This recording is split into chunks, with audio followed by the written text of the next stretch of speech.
Holy nostalgia. So Dan, you had a little intro. So no, Manny, you said you. Yeah, I wanted to do an intro. I planned this. It doesn't matter what your intro is. Oh well, guess what? It doesn't. G Generation X proudly brings to you. I messed up. Fuck. Hold on, Dan. I think I have an intro. Ready? Here it goes. The nostalgia, ladies and gentlemen, boys and girls, the Nostalgia Test proudly brings to you your tag team champions of the world, the Road Dogg Danny D, the badass Manny C, and special guest referee Billy D. Welcome to the WWF Nostalgia Test Podcast. Oh my God, 2023. We are here. The Nostalgia Test Podcast. We're back. Everybody, get ready, get set, deal with it. And we're here, Manny. Limousine driving, kiss stealing, Rolex watching. Oh my God, bro. This is going to be an epic episode, everybody. We are going to go through. I mean, here's the thing. I just want out the gate, I want everyone that's listening to understand one thing. It's an impossibility for us to get everything, quote unquote, right. We're not going to get who your favorite wrestler is, who your favorite matches, music. We can't even get, there are how many WrestleManias? We can't go through all of them. And you could do a 2-day podcast and not hit everything. No. I mean, I went into the rabbit hole of like, just not even YouTube, just articles on this. And it was like, you type in, what's the best era of WWE? And there's so many like contradictions of each one. Ridiculous. Like some people are saying this one, some people that most people say, which was my favorite, which is probably going to be all of our favorites, I think, is the Attitude Era. Most people averages the Attitude Era is number one. But there's one that we're going to talk about that everybody like puts this almost to the last of the eras. Yeah. And some people break the golden era down into two different eras. They call it like the rockin' and wrestling. And then I have seen those articles. Yes. Yeah. And the Madison Square Garden era. Yes. So that's the golden era, but like split it until two. That's right. Yeah, absolutely. Yeah. Absolutely. It's going to be an insane. This could be 3-parter, 4-parter.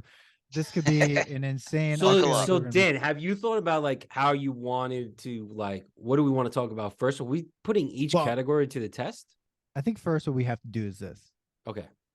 If this is the first time you're listening to the Nostalgia Test Podcast, everybody, just to break this down, what we do is, well, first of all, I'm Dan Dissinger, your host here in LA, and I'm joined by my best friend out there, longtime friend, Manny. Badass Manny Gunn.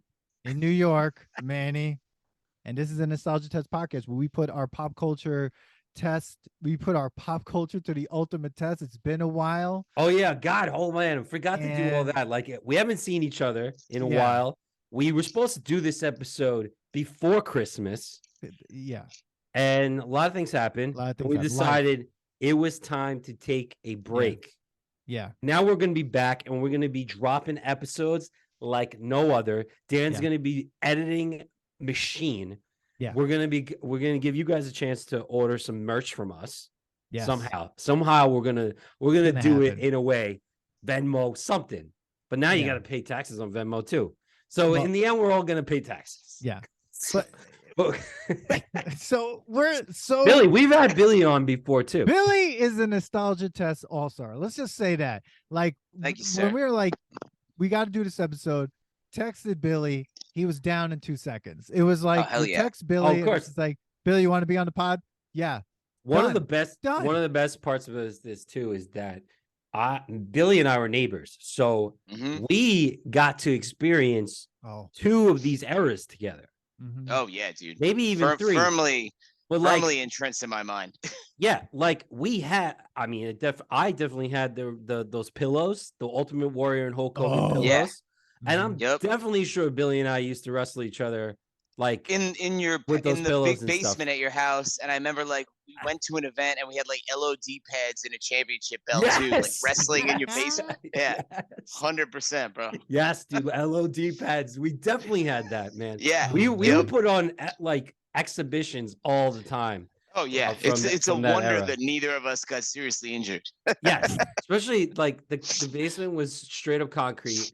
I have a scar in my head. I have a scar in my head from falling in the basement. Wasn't there like stonework around a fireplace too? Yeah, if I remember definitely. Yes, definitely lots of things to get injured on. Child-proof back then. There was no such thing. Let's start with a simple question, then we'll dive into this. Okay. What, as a kid, like what got you into wrestling? Right? Like why? What were you drawn to? When it came to, I mean, literally when we were kids, like Saturday and Sunday morning, like Saturday and Sunday afternoon, so wrestling superstars, like especially Saturday, which was amazing. But what was it that drew you to this? Commercials. Well, I mean, let's be honest. Why, as a child, did we get into it? It wasn't our parents, right? No. So, like, I would assume either me. I don't know who started it, either me or Billy. I know we had the magazines. Yeah. Oh, like, yeah. We had WWF the magazine. magazine. Yep. Yeah, the WWF magazine. We, that was during the. I would guess the new generation era, right? Probably. Right, which people consider one of the worst eras. But like to me. Because the golden era went to what, like 90 or so? 93. Okay. Some argue 91, some argue 93. So it was kind of like we definitely, I mean, I was 81, you were 82.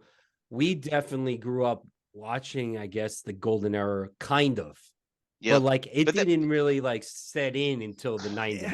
Well, that's the thing, man. Those two eras kind of bled together too, because I know like the poster boy for what's the second era you just said, the 93? Like, isn't it the new generation? Yeah, yes. Like, but he was also there through the golden era, like when we first, because I know we had those sunglasses in like the late 80s, Yes. So that's why it's hard for me sometimes to separate the two. And eras. Roddy Piper together. Yeah, Roddy Piper, Macho Man. That was kind of like they bled together too, because that's the problem with wrestling is like these guys never die. So exactly. That's Hulk Hogan is still around. Sorry, that's what I meant. Like, but like point, they Pico. They bring him back in like it's like the era's changed, but like you'd have melting like guys who were still trying to have that gimmick. Yeah. But then they lost out, so then they had to catch up to like the Attitude Era and stuff like that. Then let's just make him a heel. Like exactly. They're a heel now. Like yeah. We ran out of ideas. They're a heel. Yeah, exactly. I mean, and sometimes it worked, sometimes it didn't. Yeah. I mean, I loved wrestling on Saturday mornings and Sunday mornings. Trying to do the moves, like, and doing that and being like, it's going to kill somebody. And then they had that. idea. I hope I don't kill my brother. Yeah. And then like giving your brother like a tombstone and to be like, it's an impossible move not to kill someone. Yeah. Totally fair. Yeah. I mean, I would say that, like, I guess the golden era we definitely watched because the golden era was the cartoon era too. Like Roddy Piper and like Hulk Hogan cartoon was during the golden era. Like, I don't think that was the new generation. I totally forgot about that until you just mentioned that. Really? Yeah. Oh man, I totally remember that cartoon. It was crazy. I mean, totally forgot about that. We're already talking about eras, so let's jump into it. Like the eras are really important because they actually set the tone for, like, first of all, the types of matches, as well, and kind of even the next categories about like all around wrestlers, because you were saying something like that's important. Like some of these guys were able to transcend the eras and continue on. Some of them tried, and in my opinion, total fail. I mean, there's a poll right up on our Instagram right now about DX versus like NWO. Unfortunately, for some reason, NWO has more votes. I would be like, there's no fucking way. Absolutely NWO, not. I hated NWO. It's too big. It's too stupid. But at the same time, it's just like the Attitude Era has to be in my opinion, it's the greatest era. It's the 100%. Greatest era. And some would also like argue that the Attitude Era also had the WCW era in it. So like it was kind of like I never got into that. I only like got into like part of it, like when like the stories kind of like melded together when like people were trying to like go back and forth and stuff. Like when Diesel came over to the WWF, Yes. Yeah.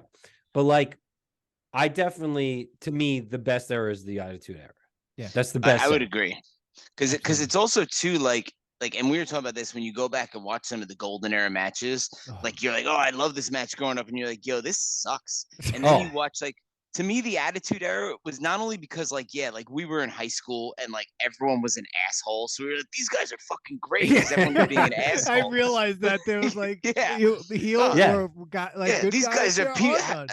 These guys are great, but then it's also like the level of athleticism totally changed, and people were doing moves that you never would have fucked with in the 80s, like you were doing crazy flips and shit, like, so I think it was and then obviously the violence got progressively more and more, which is awesome to a point, but I think that's why I think the era holds up better, to be honest with you, because it really changed the game. This is like a new era of athleticism, and you can tell when you watch the matches from the different eras and you're entertained by it or not. Well, and you could also tell like just the shape of the wrestlers. Like, the wrestlers were big in the Golden Era, but not everybody was muscled out. They were just kind of like dad bods walking around. Some were steroids. Most were steroids. But you were talking about like watching the matches, and I always bring up like the Warrior versus Hulk Hogan match. I always thought that was like phenomenal. Brett, by the way, me and you watched that together, Billy. When we were I do remember that WrestleMania. And 6. I remember like how like crazy, and we were so excited about it. But like I watch it now, I'm like, that was such a quick match, and like, it was like 5 minutes, and all they did was like that, like strength like that strength test. And then you hit Hogan, and like he 5 said, minutes. It actually, I was able to watch it on Peacock. On Peacock, they have every WrestleMania, right? Okay. So that match actually is long. Really boring. Yeah. Well, maybe that's why I'm just like, it was so boring that I remember recently and got the same vibe. Yeah. It was so boring. But the funny thing was, I'm watching it, I'm like, what is the Ultimate Warrior?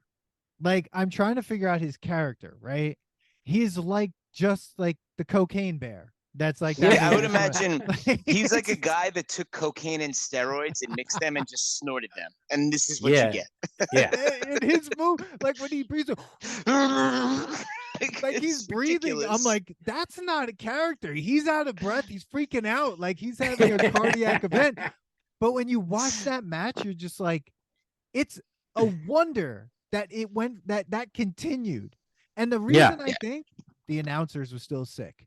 Bobby the Brain Heenan and Gorilla Monsoon saved, in my opinion, when I go back and rewatch the Golden Era matches and Vince McMahon, all the announcing had to be like heightened to 100 in order to make like an arm bar like so exciting. Like they were like, oh my God. Like, and it was nothing happened. And Bobby the Brain Heenan's there being a dick. Like I was watching earlier today the Bret Hart versus Roddy Piper.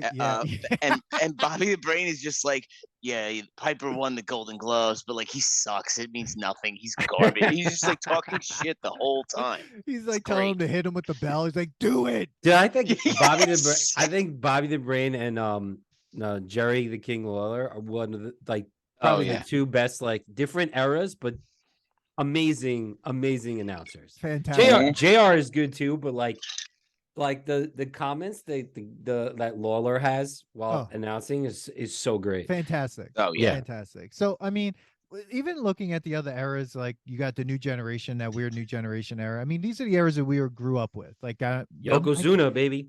Yokozuna, Yokozuna, Papa Shango. That was that's new era. Yeah, that was the new generation. Well, even isn't the Undertaker really came into his own in the new generation era too? Because he may have been around at the end of the, and then he was around there and was around for 40 years. Oh my God, he looks like a ghost in the Golden Eras. Like if you watch the Royal Rumble match, he's when he wore the purple gloves still. Yeah. But like he got so much better. Like you want to talk about someone who made it through all the different generations. Like holy cow! And evolved himself. Remember when he was a biker in the early 2000s? That was crazy though. And he had didn't he have like a biker gang? Wasn't there like a whole group of them? Yeah, and he would come in riding his bike. But what was crazy about that is that the Undertaker, he's not that great of a wrestler, as in like. You think like Billy, you were saying like the athleticism got better Like, yeah, all the moves got a little bit better, but like he was a big guy who was able to still make like he had good moves, but like he's been in like iconic matches, like matches. Matches that Shawn Michaels matches, Mankind matches, Stone Cold, like even The Rock, everyone, bro, everyone wrestled Undertaker, and like somehow people still loved him. He didn't have to do the Hardy Boy, type of like wrestling. He was just a creepy dude the whole time with like, and the gimmicks worked with him because that's what, like, watching back the Hogan, like the, where he's like, whoa, and you hit him and it doesn't do anything. I'm like, this is cheesy as hell. But like, you have the mystery surrounding the Undertaker, like, this guy dead? Like, what's going on? Like, Paul Bearer with the urn. It works. I remember as a kid, man, I was terrified. Sticky. I was terrified as a kid. I remember going like, oh my God, this, like when he came on, I almost wanted to close my eyes. Like that's how terrified I was. I remember I remember with Jake the Snake and him, where like they threw him in a coffin at like the Undertaker's corner. I was like, oh my God, is he dead? Like, the buried alive match. They buried him. Like, what is that? Like, that's like that was in the New Generation era, right? Like that was probably the beginning of it, right? Yeah, it was kind of, so like I said, like the Golden Age had like a little bit of a mix. Remember the Model and like Jake the Snake had to do a blindfold match because the Model Rick Martel. Yeah, the Model Rick Martel perfume on people. Dude, like the gimmicks though, like the people that they were like the Repo Man, the IRS, like Big Boss Man. Big Boss Man. Like, that's the funny thing. That like guy. They're very cheesy, but it's just hilarious what was like passing for wrestling back then, and like what you just accepted. Like, we're just gonna like do what we're gonna box somebody into like what character, and he's just gonna like be that character, like extreme of that character, like Iron Sheik versus Hulk Hogan. Like they were. Remember the whole Iraq thing? Where was what was it? SummerSlam '91. It was Sergeant Slaughter, Colonel Mustafa, and someone else versus Warrior and Hogan. It was SummerSlam '91, and like Sergeant Slaughter was, comes from being in GI Joe to like supporting Iraq and Saddam Hussein. Oh my God, so man. weird. Like you do this shit now, shit would like blow up. Brainwashing bullshit. Like, and that's why the Attitude Era is so good, because when you look at it, I was rewatching The Rock and Stone Cold, like that WrestleMania. Which one? Is that the first one or the last one? That's the first one. It was WrestleMania 19 was their last one, which was also a good match. Also awesome. I mean, all of them were a great match. They were all great. And there was an interview with Stone Cold and The Rock talking about like WrestleMania 19 and how like, they knew that this was the end of like whatever. I think Stone Cold was done walking. His knees were shot. Kind of done. I think he was His done. knees were shot, and The Rock wanted to go to movies. And they he like The Rock's like, and I leaned down, I whispered, I love you, man, I love you, blah blah. And they knew that in that moment. And it's like they carry without them. Like they really made that era amazing. Well, they were that era, and people fed off of that, and that was the thing. Oh yeah, dude. But then but WrestleMania 17, that match was sick. It was crazy. I always thought See, here's the thing. I think I learned something. Like I wasn't so much into Stone Cold Steve Austin back when like I was watching. I understand it more now when I rewatch it, because I was more The Rock. Like I was like, The Rock is my dude. Like that's the wrestler I loved during that time, and The Undertaker all the time, whatever. But Stone Cold, I was just like, fucking hate this motherfucker. Like, but I couldn't stand him. But like now, like I get it. Like because without he's the everyman that hates his boss. Yeah. but then in 17, I read something where it's like everyone wants to beat the shit out of their boss, and that's what Stone Cold represents. Yeah, totally. But the thing about that was when McMahon helped him with the chair, and that was a no disqualification match, and like he shook his hand, so he kind of went heel, but like they kind of needed him to go because he needed to go on a break. Like I watched like behind the mat like stuff, and it's crazy that The Rock and Stone Cold existed in the same era, because usually there's only like one head. Yeah. One like really main guy, and they were like, it was either if The Rock needed to take a break, Stone Cold was like, propelled himself, and then they went back and forth, and it was just this like crazy like seesaw of like who do the fans like the most? But like they like them both equally. It was because you watch the matches and it's like equal boos and equal cheers. Like people were just happy to watch. Yeah. Like during the Attitude Era, I think you were just happy to watch a great match. Like you didn't care so much about heels and gimmicks and like who was the good guy, who's the bad like you're guy. saying, like everyone was an asshole. Like the good guys and the bad guys. Like even when Stone Cold wasn't a heel, he was like slamming beers and beating the shit out of his boss. Like Dude, he's a good guy. He stunned. There's a video of him doing a stunner to oh God, what was her name? Not Stephanie McMahon. She was like a model or something like that. She I don't know. She Sable? Maybe. No. But it was no. Sable's married to Brock Lesnar now. Oh man. Is she? Yeah. Well, let's not talk about the WWF used to love their violence against women. Oh my like God. There are many Elizabeth. instances of like Miss Elizabeth getting slapped. I think Jake the Snake did it, and like other people. Oh my God, dude! It was really bad. Yeah, it was really bad.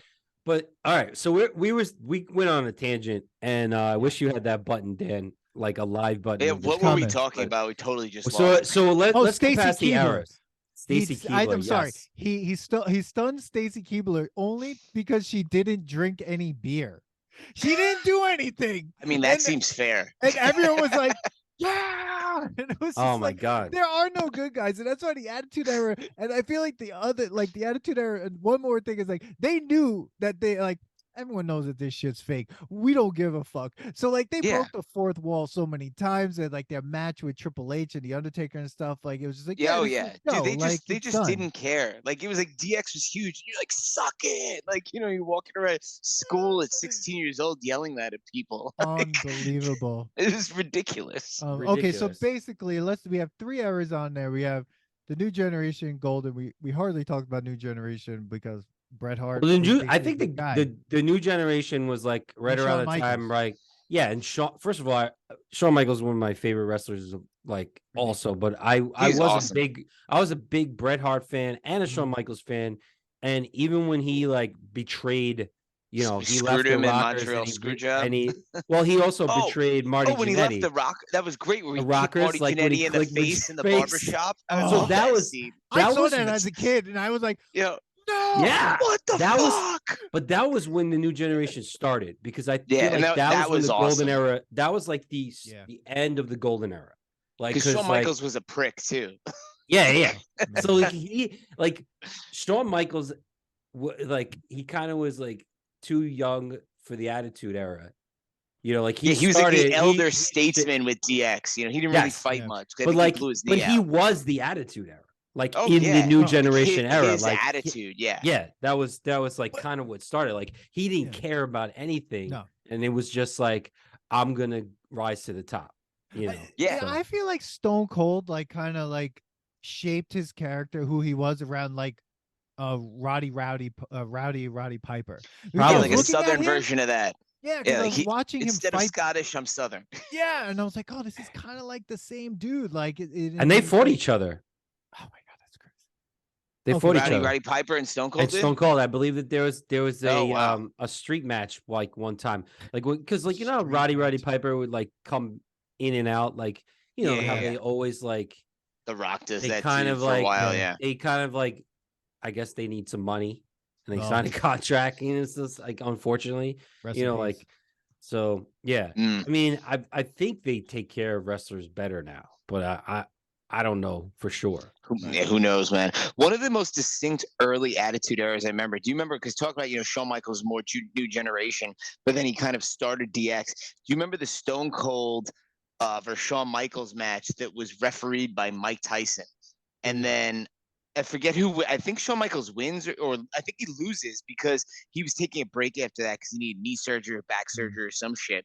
So then at the end, he like loses and he goes to complain to Mike Tyson, and Mike Tyson like fucking decks Shawn Michaels. And like, if you look at, I watched it yesterday, and it looks like he actually decked him. I don't know if he did. God. But then it was like, if for the next like 6 months, Shawn Michaels was out because he was recovering from getting knocked the fuck out by Mike Tyson. Oh man, that Shawn Michaels DX blew up. You know, like Shawn Michaels' character is based on a stripper, right? A male stripper. Really? That's his I can see character. that sexy boy. I mean, come on, yeah. Yeah, I know his character is based on a lot of cocaine. I just ruined a lot of people's. Oh yeah, I watched the A&E episode about Shawn Michaels. I don't know if you guys have seen those A&E biographies about the wrestlers. Oh, they're so awesome. good. Yeah. But they were saying with the Rockers, when him and Marty Jannetty were in the regional circuit, they basically just did a metric fuck ton of cocaine like all the time. Like that was all they did. Bro, so, did you see the new Ric Flair? Did you see the new Ric Flair documentaries out? Dude, I haven't watched that yet. We need to watch that because he's still drinking and like he's like he started his own marijuana company now. Of course, God, everyone did. I mean, of course, it's like oh man, this is a nostalgia test tangent. All right, there isn't enough marijuana around. Like it's just one person growing plants and they name it like something different. Like it's just one. It's called white labeling. All right, let's get past this thing. Right, so here we go. Tangent. Golden era. Golden era doesn't pass the test, but is nostalgic. Yes, 100% agree. Absolutely. New generation. No, but still nostalgic because like preteen brought in the what is the best generation era of all time. And one of my favorite rivalries of all time, Undertaker and Papa Shango, where Undertaker was just vomiting everywhere. It was Ultimate Warrior started vomiting everywhere. Oh, that's right. Oh, that's Do you remember they had a guy named Vomit? Yes. Remember Doink the Clown? Yes. Remember WrestleMania the album? Oh, remember God. Gold Dust? I had that album. Yes. Gold Dust. Freaking Hacksaw Jim Duggan has the freaking 2 by. Oh, I got my 2x4. Oh. Dude, let's be honest. Big Boss Man is a character who is like his special like. Dude, they hung him. Is police brutality. You know, he like got hung on on television. That's right. I do remember that. They were hanging him. He got choked out. Like he died. Like they don't want to talk about it, but he died. Oh, on he the mat. died? Jesus. I believe he died on the mat. Yeah. Yeah, they brought it back. Dude, shut up. We might have to stop the show right here and figure that out. They brought him back, though, right? I don't know. Like I know that there's I'm Googling this right now. There's like three major things that they don't want to talk about. Like remember Bret Hart's brother Owen Hart? Yeah. Yeah, he fell in the ring and broke his neck. Yeah. Yeah. Remember the Big Boss Man. I'm looking this up. Oh my God. The Undertaker hangs Big Boss Man from the Hell in the Cell. I remember that. But did he really die? I think he got choked out. I think he got choked out, like for real. Passed out. No. He's definitely hanging him from a noose in the middle of the ring. You can't get away with it. I think he died. I think he died. My God! Like, did he die? Did it say anything, Billy? Dude, hold on. Obviously I had this out, but like, look at this. That's it's bad. It's bad. And they lift the cell like that. Oh my God.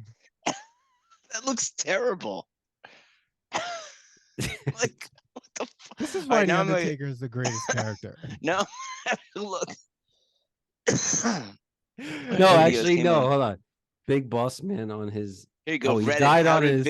He died on his Harley Davidson hitting a deer. Okay. Oh, okay. Thank God. That's horrifying. I went on Reddit and it says, "How did the Big Boss Man survive the hanging?" Someone goes, "They've removed his neck before the match." Oh God. All right, so Attitude Era. All right, Attitude Era. To me, passes the test. You could watch. I agree. And you can watch most wrestling matches from that era, and they're amazing. Yeah, you may cringe at the language they use and some of that shit, but like the wrestling itself is still. It's definitely not woke language. No. So here we go. We got some matches to talk about. Okay, we have. Oh, we're going right to matches. Okay. Well, no, you want to go to all. I say we go to because we talk forever for the matches. All right. So. Which one? All around wrestling. Not all around wrestling. Let's go music. We have music in here. Sort of. I think so. I thought we did. Entrance music. Best entrance music. That's a quicker topic. Yeah. All right. I mean, we only have 3 choices down there, but there's plenty of music to talk about. What are the 3 we got down? We got Cold, Hulk Hogan, and Sexy Boy. Those are all really good, man. Shit. First of all, yes, but I would say why I like Sexy Boy is because it's ridiculous. It's so ridiculous, and he had a crazy amount of entrances. Like, oh yeah, is it? Did we talk about best entrance too? Is that a different category? It might be. Well, we could put it in there. It's fine. Okay, we're gonna put it right in there. I would say one of the best. Only the music is whatever, but he always came in awesome. Well, he sang his own song, which is why I love it. Yeah. Yeah, it's pretty amazing. Yeah. And he had the greatest hype person, Sherry, right? Oh my God, yes. Sherry.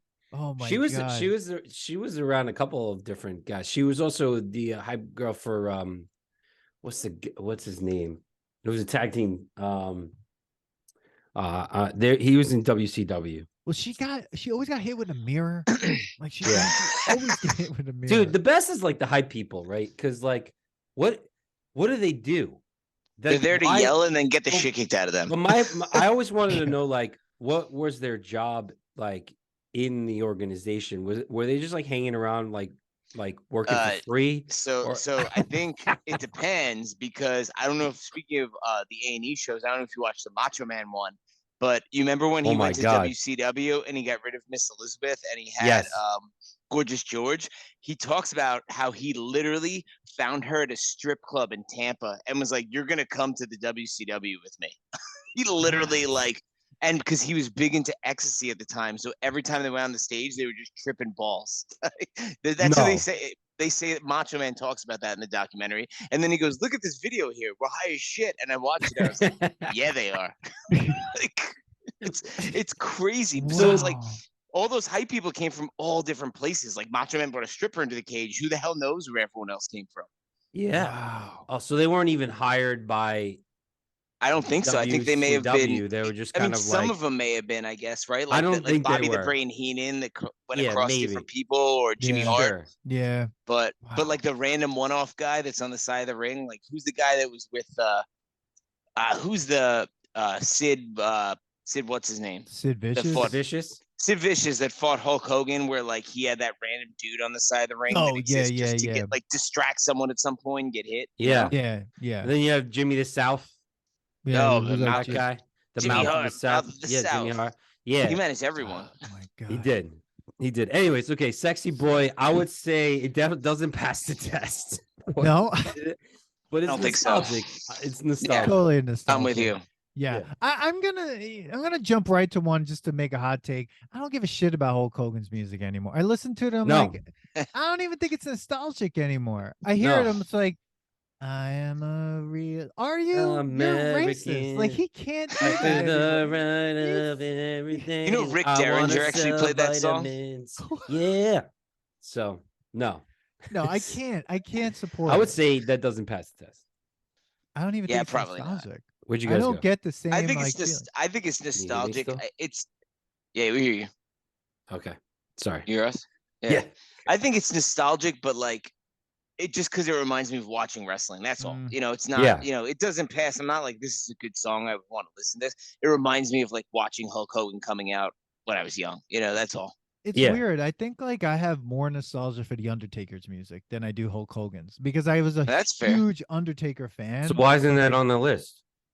Dude, I don't know, because I was busy watching all these matches. Like, I'm putting it on there. I'm putting entrance music, Undertaker. Well, I would almost say like the Rock's entrance music was good too, because it was like, do you smell what the Rock is cooking? And like everyone couldn't wait for it. It's a hot take, man. I do not like the Rock's entrance music. I love the Rock. Like, I love everything the Rock does. It just didn't do it for me. Like, it just felt, it didn't hype me up. Whereas Stone Cold, you hear the glass break, and you're like, oh, shit's about to go down. Like, you know, and it comes out double knee braces. Pounding beers and like slamming them in the face. When I was watching videos before, they're like Vince McMahon in the hospital, and both of my daughters there watching it, and like Stone Cold comes in and starts beating the shit out of him, and they're like, "Oh my God, what is he doing?" I'm like, "It's fake. It's not real." It's not real. I mean, it's a male soap opera. We were watching a soap opera. Yeah, he's like beating on his broken leg, and they're like, "What is he doing?" But it's great. But Stone, like when you heard that Stone Cold glass crack, man, like you just knew like shit was about to get on. And that's like, I think, you know, not that The Rock's is bad, it just didn't get me amped up. Like I like The Rock, but his music just didn't get me. Like Stone Cold, you're like, all right, let's fucking go. Or even like DX, their fake Rage Against the Machine band. Like you still got fired up, you know? Sure. Because the entrance was insane. It was like so many pyrotechnics when it came to DX coming out. Did you send the video the other day of the military coming out and shooting guns into what was that? It's a choreographed military entrance. I've never seen anything like that. It was awesome, dude. I mean, Kane had a great entrance. I mean, he did. But, you know, I'm gonna, even though I'm not a Stone Cold fan, I agree. I think he has probably the best entrance music. I mean, even though his entrance isn't like it is raining so crazy here. I thought my roof was caving in. But it was like his entrance is just him walking out. Yeah. But the music is great, and the way he walks out there makes the entrance awesome. His swagger, and then he like flips someone off, you know? Oh my God. Yeah. I would go Stone Cold is probably the best entrance music. I agree. I mean, and to me, that does pass in nostalgia because you watch the match. Like I watched some of his matches this week, and like it still gets me fired up. I'm still like, bro, let's fucking go. You know? Yeah. And then like and like when you hear that in Monday Night Raw, like the next day after WrestleMania or Survivor Series or like whatever, you know, he'd be on Raw. Which, by the way, Raw was like my favorite, one of my favorite, like Raw at night on USA. It was crazy. And then like when you heard that come on because you knew he was about to do a promo, you're like, yes. Like he didn't even have to fight anybody.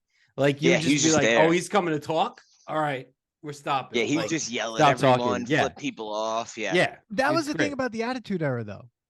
It was a lot of you had to be a good talker to really make it. You couldn't be like Bob Backlund from remember that guy, the crossface chicken wing guy? Yeah, what about the guy that had the what was his name? But you couldn't I don't know. You couldn't do that. But jobbers. Like, but like these like Stone Cold, I think The Rock has some of the best promo spots. I mean, well, let's not get into this right now. So like, okay, we're jumping on things. Oh yeah, so we're right. Going right to promo spots. I mean, all right, so we're putting Stone Cold's entrance music. Stone Cold, I would say it's the best. All right, so now we're going to best promo spots.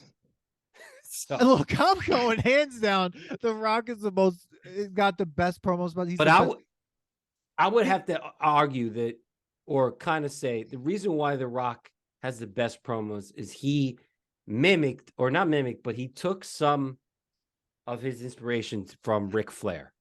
Ric Flair. Okay. From his era. Think about Ric Flair's era. Like he is insane when you watch Ric Flair talk. If you rewatch some of that, he is turning red. He's just screaming into the microphone, and no one knew what to do. No, like no one knew what to do with him. They're stealing, limousine driving, Rolex wearing. When he had Elizabeth in the hot tubs, like remember in the hot tub, like it was like Ric Flair and Macho Man were fighting over Elizabeth. Like, oh my god, oh my god. I mean, I want to talk to Elizabeth. I would love to interview Elizabeth. She's dead. Oh. She's dead. She had a drug overdose because she started dating after Macho Man.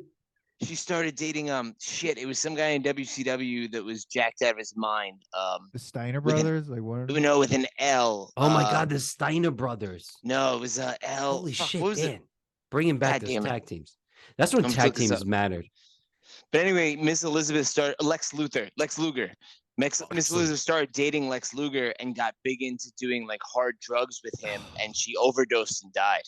He bodied. Rest in peace, Elizabeth. Yeah, shit, bro. But speaking of that, you can cut that part out. But speaking of promos, Mo, I mean, you mentioned it, and I agree that Ric Flairs are crazy, but for me, Macho Man is always the king, just because it was so ridiculous. Like it was absurd. Like it was just. I thought he was gonna explode. Yeah, and you're like, right. He has the. Do you see the one where he's got the cup of tea and he's like, it's like getting a sip of tea, and he just like drops it. It's like, where are we going? I don't know what I'm talking about. He was just crazy. He's like, always on like insane drugs. apparently he never talked like that, and then he started doing it for wrestling, and his brother said the rest of his life he talked like that all the time, like at home too. He's like Ric Flair. Oh yeah, it's like Ric Flair. You people are nuts. He lost like touch with reality. Yeah. Yeah. His daughter, Ric Flair's daughter, said it in the documentary, like promo, was like, when he went to the hospital, he came out as Ric Flair because he doesn't want to like face reality. So he is Ric Flair, like he's the character Ric Flair. Oh my god. So Macho Man, I wish I should have told Lee to come on as a guest. Lee got to see Macho Man. He was playing hockey one day, like on a like travel team. Macho Man? No. Lee was playing hockey, and the team was practicing. The team was playing where there was a wrestling like thing going on in the other like arena, and all the wrestlers came and started like when they were taking a break, they were watching the kids play hockey, and Macho Man came on like on the ice, and he was like, dude, he talks like that. Like, oh yeah, wow. He's like, oh my god. I mean, this is why I'm gonna argue The Rock is that because he knew what he was doing. Because he's more coherent. He knew what he was doing. Yeah, he was articulate to the point where like there was like call and response with the audience. Like the audience knew. Yeah, Macho Man didn't know how to do that. No. Macho Man was just blabbering. Ric Flair was just the only thing he had was, which is amazing, is woo, and then the whole audience. But The Rock was able to like create narratives and long monologues that were just like insane. Oh my god. And now he's a movie star. So it makes sense. Yeah, it's like the highest paid movie star too. Yeah. It's unbelievable. I mean, the fact that they got away with like on television just consistently him talking about pie and like poontang. He's like, that smell. And I'm like, what the fuck are they getting? How are they getting away with this? They literally just talked about some of the most like, you can't do that now. Dude, literally, DX would come out and tell you to suck it, like on TV on the Monday night. Oh yeah, I know. I wish they got rid of X-Pac though. I hated that motherfucker. Oh, X-Pac. Was he the one that didn't he like? He was dating China. Like, no, that's Triple H was dating China. Oh God, China. Remember her? I think she's dead now. Rest in peace. But yeah, she was the real pattern. The 10th wonder of the world. Like whatever. She like went into depression after like Triple H was like, "Yo, peace. I'm going to take over the wrestling federation by marrying McMahon." But that DXFM was great though. It was like what category were we talking about? Because I don't want to go on another tangent. Oh, we were just best promo. I would definitely. And then I see that we have. I agree with The Rock. Honorable mention is Bobby the Brain Heenan. Yeah, I put him down because he did do promos and they were amazing. No, they're good, but I would say The Rock is the one.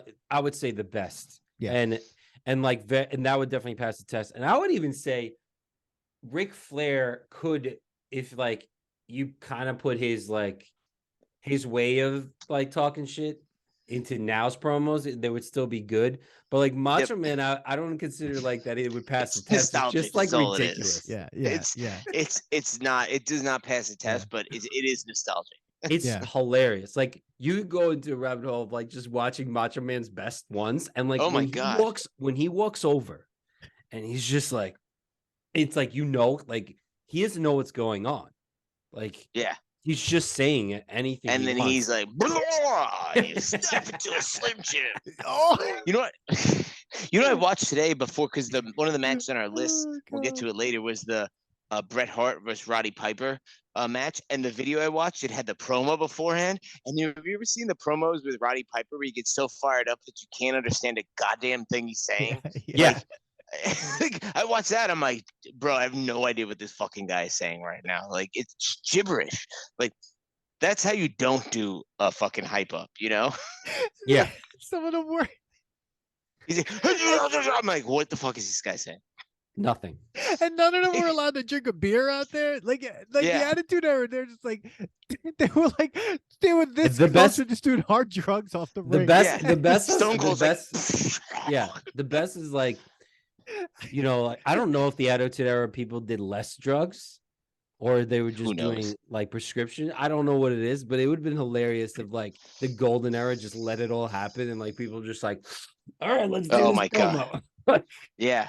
I mean, yeah, exactly. God. Oh all right, God. next. Have you ever seen before we jump, don't put this part in the show, but have you ever seen the promo where when it was WCW, I forget who it was, but it was this black wrestler, and he got real into the street talk Booker about T. Hulk Hogan. Booker T. Yeah, I saw that. He dropped the M-bomb. And Sherry was there. Freaks out right away. Sherry was there, and he's like this, and Sherry's like hugging him, like, "Oh, it's okay, it's all right." Because and who was like, interviewing him? We're coming for you, and he drops it. He's he instantly drops it, and he's like, "Oh, that was bad." Oh my God, dude! If you that was one of the funniest promos, because that's Sherry's in that fabulous Sherry, whatever. She's T's like, and she's like hugging both of them because it's like the something train. I forget what their tag team was, but like he goes like this, and she's like everyone's like, oh shit. And he's like, oh God, what did I do? And it was like, who was the interviewer? The bald guy, Mean Gene. Oh, Mean Gene. He just kept going. Oh man, Mean Gene. He's like, he did not say that. I didn't hear that. Whatever. No. Yep. Good move on his part. Just keep it going. Oh my God. Yeah, that was. I had to bring that up here. Yeah. We'll take that out. I think what's great about going back to like the best era, the Attitude Era was great because like you knew. You were like, it's fake, but it all seems real. Like, they're really hitting each other. They really hate each other. You wanted to tell yourself like, oh, this feud is like they don't. Yeah, this isn't a storyline. They want to beat the shit out of each other for real. Yeah, exactly. Well, you started getting the ECW guys in there and stuff like that, so it started getting that crazier. So you had like people just like jumping all over the place on like. To tables. Yeah, and then when you brought like the no disqualification stuff and like hardcore, like you brought Mankind in, you just changed everything. Idea what the hell his character is like? I still he's can't everything. Understand him. And he was three different characters. Yeah, he was the lumberjack guy. He was Mankind, and then like his own self. But he blacked out like a couple of times. I'll be honest. Mick Foley, I respect him as a wrestler, but he's one of, no matter what character, that I will say never resonated with me on any level. Like he was fucking crazy, so his matches were entertaining because he'd like fall on a bunch of tacks or like go through 12 tables, or like the undercover match. But like it wasn't like he always had a shtick with him. He wasn't just some guy that came out and like got the shit kicked out of him like that. He was like weird Mankind with a fucking sock, and I was like, yo, he made it. For this. Remember The Rock in him? Like even The Rock made him look great in promos, and that's what makes The Rock great promo guy. Like he made Mankind carries other people great with this damn sock. But like you're right. He was in epic matches, but it's because he could get thrown into shit. Yeah, exactly. We'll talk about that, man. His personality part was just like meh. It just never did it for me. All right, so why don't we talk top 3 events? No, or top 3 tag teams. Oh, tag teams. Ooh, top 3 tag teams. What do we got on the list? We have Dudley Boys, the Nasty Boys, Legion of Doom, DX, the Hart Foundation, Demolition, and the Hardy Boys. You know what I should have added to that if I meant to, is because I was going to say my number one, maybe the Rockers. The Rockers. Before they broke up. You know what? Marty Jannetty was a terrible wrestler, and that's why he didn't make it. But he was good in. They were entertaining in that. They were. I'm sorry, but that was also the golden era. The conversation. Yeah, the golden era. I believe like. The Attitude Era had some good tag team, but I actually stopped caring about tag teams until like the Hardy Boys did something. But like, if the Hardy Boys weren't in it, I didn't care about tag teams. Like, it was like there's just 2 random people. There was no coherence. Like during the era that we watched it, the New Generation and the Golden Era, like what you're saying, Billy, like they were like twins. You were watching people that needed to be together, like. Yeah, Demolition. Yeah, the Legion of Doom, the Nasty Boys, the Dudley Boys, the Bushwhackers. Like that was when like those guys, man. Fuck, man. What the hell? I mean, the matches weren't great, but like but the personality, and the storytelling side of it, the Hart Foundation is probably the best one. I mean, because they lasted, I would agree, and they were the best wrestlers. I mean, I would have to agree with you because they were the best wrestlers. Yeah. Like they put on, they not only were like a good team, but like they actually could wrestle. Because like, and then you had a great rivalry between Owen Hart and Bret Hart when like that one match where all he had to do was like tag in Owen Hart, and he didn't. And then Owen Hart went into the ring and kicked Bret Hart's leg out and like literally like maimed him because he's like, all you had to do was tag me. We would have been the tag team champions, blah, blah, blah. But he's like, it's your ego. I remember that because I remember Owen Hart then becoming a heel. And I was like, oh man. Yeah, man. Fuck? But I mean, I always actually hated the Hart Foundation because I like the darker guys like Legion of Doom and Demolition, and they always lost to those fucking guys. Yeah. But in retrospect, I would agree with you. If you're talking from a success perspective, it's definitely the Hart Foundation. They passed the nostalgia test. The other ones are just nostalgia. Yeah. DX DX was good, but like DX was like the 4 people. Tag team. Yeah, they'd be like, "Oh, who's in our tag team match tonight?" It was like a team of. Well, I mean, the major one was Road Dogg, Jesse James, Badass Billy Gunn, and then Billy Gunn became like his own thing, and like the Road Dogg kind of, he was gone. You know what it is? Because I think the Attitude Era, and this, like we were talking about, there weren't any notable tag teams because it was all about ego. So everyone to be in there had to have an ego. So how can you put 2 people together and have them, Yeah, and they just never lasted. It never lasted long. Like you knew that the tag team belt was going to be passed. That shit is state, man. Because I don't really watch nowadays anymore. My son started watching it, and like they have tag teams now where it's like 2 superstars. So I really think even though they toned down like the attitude of the Attitude Era, that whole thing about ego where it's like it's all about the individual wrestlers, I think that's all continued through still. Oh yeah. The only tag team I think that's there, like the Uso brothers, who are like fucking Roman Reigns' cousins, who's The Rock's cousin. But like everyone else is just like 2 random people thrown together from what I've seen. Well, you had the Dudley Boys who came over into the WWF or WWE, and they became they were a real tag team. And then you had to have the Hardy Boys, and then they had someone to fight, and then you had Edge and Christian. Yeah, I mean, they're literal match that we talked about, dude. but like Edge and Christian were freaking awesome. Yeah, it's a good Edge point. Is amazing, but like he's still wrestling, I think. Yeah. Jesus Christ. Yeah, I think he is. Wow. Yeah, I mean, I think Jeff Hardy, does he still wrestle? I mean, I can't. He does. But I'm thinking like he's on like every painkiller possible. No. But like, it was. I think he like because he took on like the Sting of WWF's personality. Like, but I would say the Hardy Boys pass. The Dudley Boys, because of like they were like the ECW guys, right? I think So like they brought into a whole other flavor during the Attitude Era. Like they brought back tag team for a little bit. Like I remember not giving a crap about it, and they did bring it back because like that ladder match was crazy. So Jesus Christ. Yeah. All right. So next one. I think we kind of did this pretty quick. Best assistant or hype person: Jimmy the South, Miss Sherry, Paul Heyman, or Paul Bearer. I got Jimmy the South. I'm doing Jimmy the South, man. I mean, Jesus Christ, Jimmy. He was amazing. He was awesome. He could probably do a promo now. Like, this fucking guy knows what he's doing. I watched one this week, and I was like, still he's him. Really like good. it's not era-esque. He's just a loudmouth motherfucker. you know, he's so good. He was so good with Legion of Doom and Nasty Boy. He was everywhere, dude. He was Nasty Boy. Nasty. Nasty boys. Those guys are fucking weird, man. They were trash, dude. Those guys had no muscles. I'm like, they're a bunch of fat guys. That's like. But the Bushwhackers, you remember when the Bushwhackers started getting muscular? At one point, like they are pumping these guys with steroids. Oh yeah, because they had to stay up to like what the Attitude Era guys were looking at. Like Speaking of tag teams, do you remember the Natural Disasters? Yes, Hurricane and talking about tornado. Fat guys. No, Earthquake and Hurricane. Those are literally. Remember Vader? It's Vader time, guys. It's Vader time. Yeah. Well, Bam Bam Bigelow with head fire tattoos. Now, Bam Bam Bigelow, though, I think he's an underrated wrestler. I thought he was great. He's crazy. He had head tattoos in the 80s, dude. That's fucking crazy. Dude, no one gave a shit. There was like Crush. Remember Crush?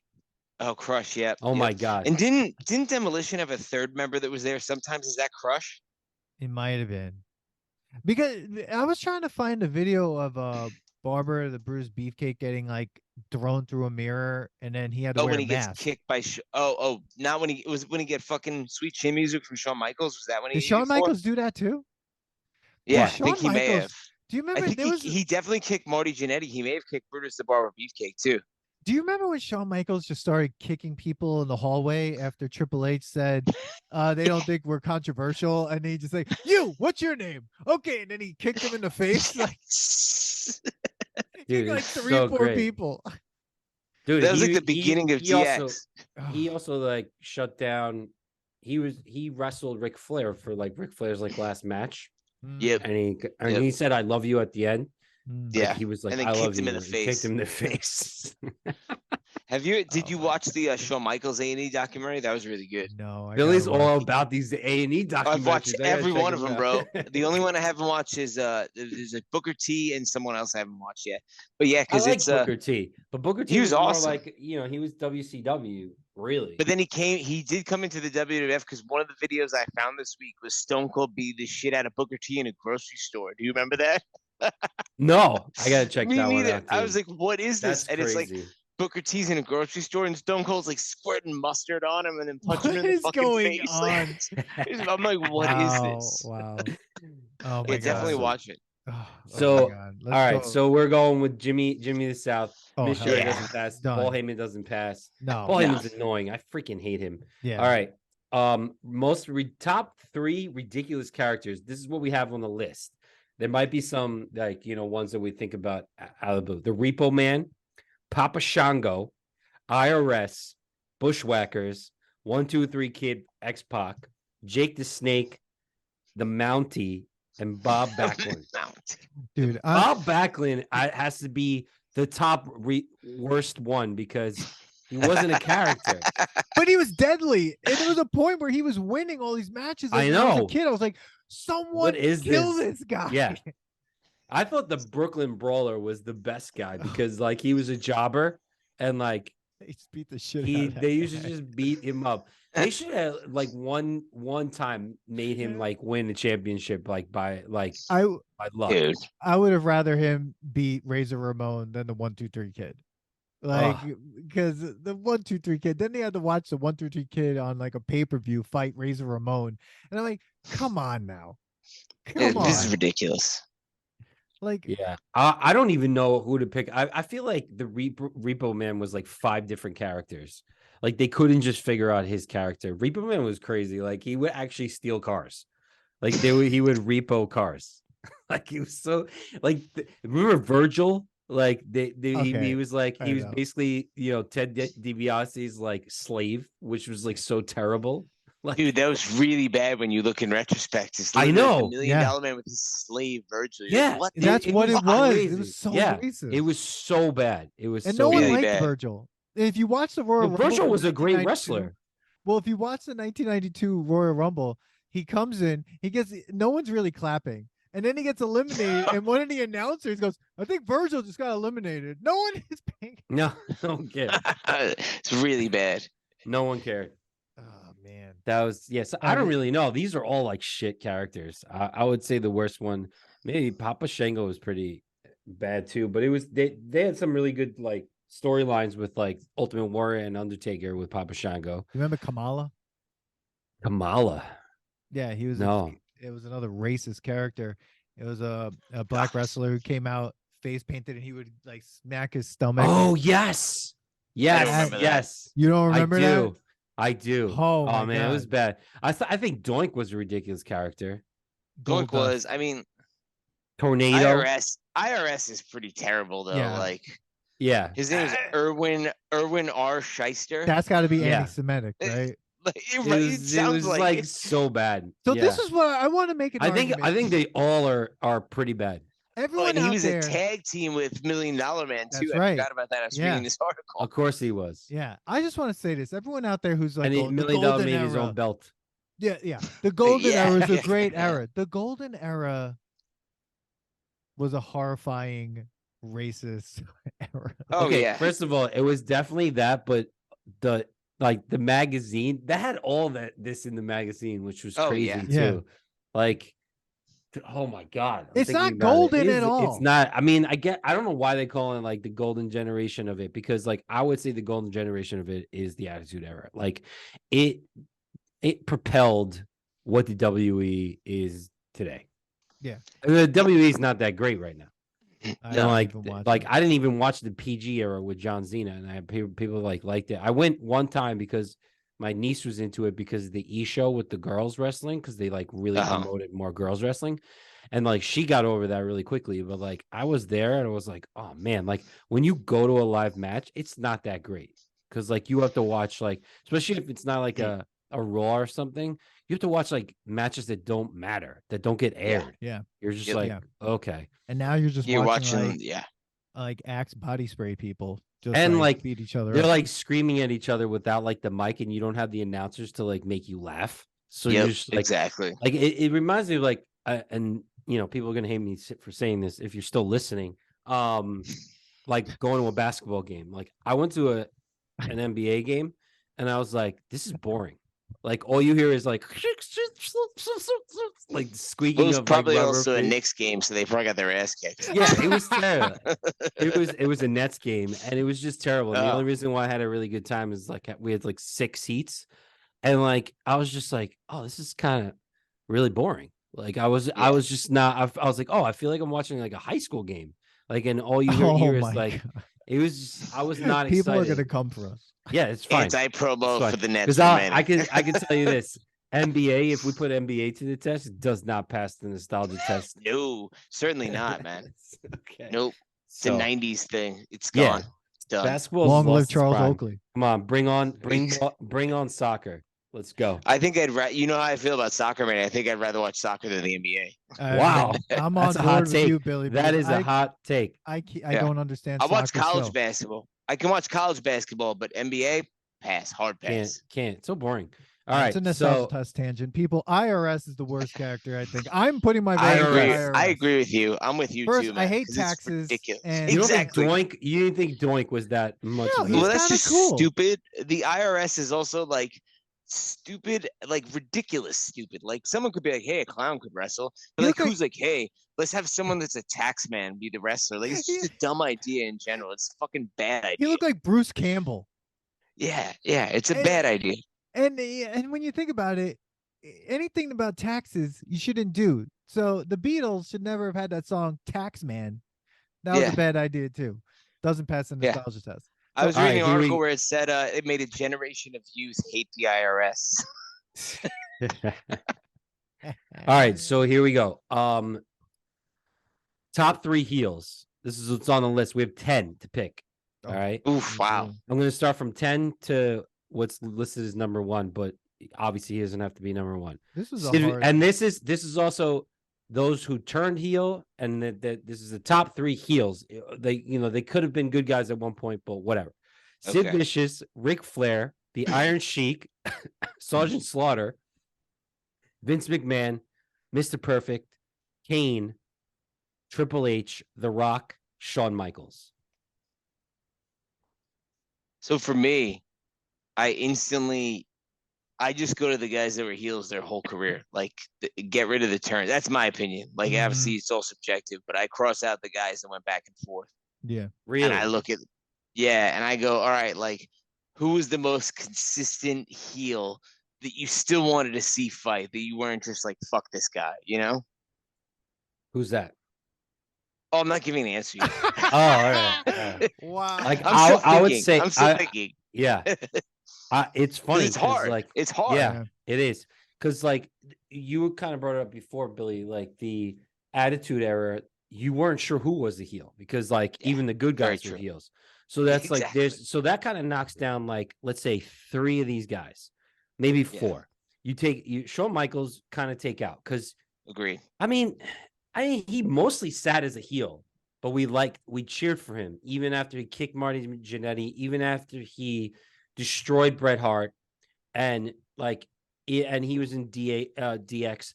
Like, you still kind of felt he wasn't a spit on the crowd heel. Like, like he was a heel, but like he was kind of like an anti-hero. Like, people still liked him. I wouldn't consider him a heel for some reason. but maybe a bad guy. I agree with you on that. Yeah, I The agree Rock, with you got to take The Rock out because he was part of the Attitude Era and he went back and forth. But he was a fantastic heel. He was a better heel. He did a great job of it when he was. Yeah, I think he was a better heel than Stone Cold. I agree. Yeah, because Stone Cold didn't really do much changing. No, Stone Cold. No. Yeah, he like maybe worked with Vince McMahon now instead of the only shit reason. Out of him. The only reason why he turned heel, it's not him turning heel, is that the bad people started liking him. So it's not like he needed to do something to turn the heel. Like just because he used the chair on The Rock didn't make him a heel. It was a disqualification match. Like it was a no disqualification match. Like that didn't matter. That was like his turn though, right? Because he took the chair from Vince, and he beat the shit out of him. He beat him. They were both like bloody as hell during that match. Yeah. But Triple H, to me, more of a heel than a good guy, but he also turned good for a little bit. Maybe no, he didn't. I guess again. Got to take him out. I think the only time he wasn't a heel was when he was actually Hunter Hearst Helmsley, like in the beginning of his career, when The Rock was Rocky Maivia, like when they were that young. Like once he went after that, he was pretty much heel the whole time, right? Okay, he was until he went corporate, but he's still kind of a heel. Yeah. So now we keep Triple H there. Do we keep Kane there? Yeah, because Kane. Yeah, Mr. Perfect, always a heel. Always a heel. Yeah, Mr. Perfect, such an always asshole. a heel. Such an asshole. Vince McMahon, but he's like a heel because he's the boss, right? Like there was never going to be a thing that you were going to like the boss. Like this was a hard list to make, though. Yeah, because it was Sergeant Slaughter, the Iraq version. Okay, but like I threw that in. I never even liked them normally. The Iron Sheik. People didn't. The Iron Sheik is a phenomenal heel. Have you heard interviews with him? He's still good on Instagram now where he says crazy shit. Oh my God. He used to call Howard Stern. Oh my God. The interviews that he had with Howard Stern was insane. You're like, oh, this guy's he's crazy. He's he's definitely a top candidate. Yes. Ric Flair. I think he stayed heel most of his time. I would say Ric Flair stayed I would agree. heel. Yeah. He was an asshole his whole career. And then Sid Vicious. He was just a psychopath. What about what? I just always remember this, and it's like a mid-level heel, but it always remembers. You remember Ravishing Rick Rude? Yes. Yeah. I mean, the model Rick Martel was always a heel. I mean, but he was a big enough character. Ravishing Rick Rude had his own face on his pants, and he would gyrate when he came to the ring. Ravishing Rick Rude. Not an all-time heel, but still a piece of shit from the 80s. Yeah. So I don't know. Like this list is tight. This list is tough, but I would probably say I would say Mr. Perfect is the best heel. That's what I'm going with. I would agree with you as well. Yeah, because he was so arrogant and just the smile he had, and him with Ric Flair during the Royal Rumble, because he was like Ric Flair's protege. The perfect plex, great move, and he was a great wrestler, so he could have good matches. That was also when the Intercontinental Belt was an awesome when mattered. When it mattered. I don't even think they have it anymore because they switched to a world. I've watched my son get into Reasons just watching it. So they have Universal Championship, North American Championship, some other. There's no they totally changed it up. There's Raw champion and the SmackDown. It was Raw and SmackDown. They have two separate champions. Intercontinental was the nicest looking belt. Oh yeah, I liked when it was the best belt. I like the ugly '80s one with the yellow strap. Oh my God! When Warrior had that belt, the yellow strap, that shit was fucking dope. I would say Mr. Perfect is the best. I agree. Heel. The best heel, I think passes the nostalgia test because I would watch all his matches. He used to spit the gum out and smack it. Oh my God, so great! Yeah. He's spitting on the audience, but he's also a great wrestler. He was so good. Oh, he was such. I agree. He's definitely the winner here. Yeah. All right, so we're going to. Do you want to go to matches or say that to the end, Dan? I think we say that to the end. All right, so we're going events. Best events, any of them. I mean, the list is there, but but I'm saying best events all the time, not this specific one. No, we're talking about just the events, best events. WrestleMania, King of the Ring, Survivor Series, Royal Rumble. So Dan has the top four, right? The big four. There could be other ones. Yeah. Growing up, these were the four that you asked your parents to pay Yep. pay per And then view. until they added one. SummerSlam, and then that came. SummerSlam. And then I think the SummerSlam. first one was like 91. So yeah, SummerSlam, I kind of like think it like all of a sudden overshadowed Survivor Series. Survivor Series was cool because Survivor Series is like March every year, right? no, I thought it was in November. It was like a Thanksgiving. Thanksgiving thing. Oh shit, you're right. I'm Survivor's- confusing that Yeah. with something else. Yeah, Survivor Series was the was awesome at one point. Like you really wanted to, like, there was the heels and the good guys, and then it kind of got lost in the Attitude Era because of the fact that everything was like Crazy. single. Yeah.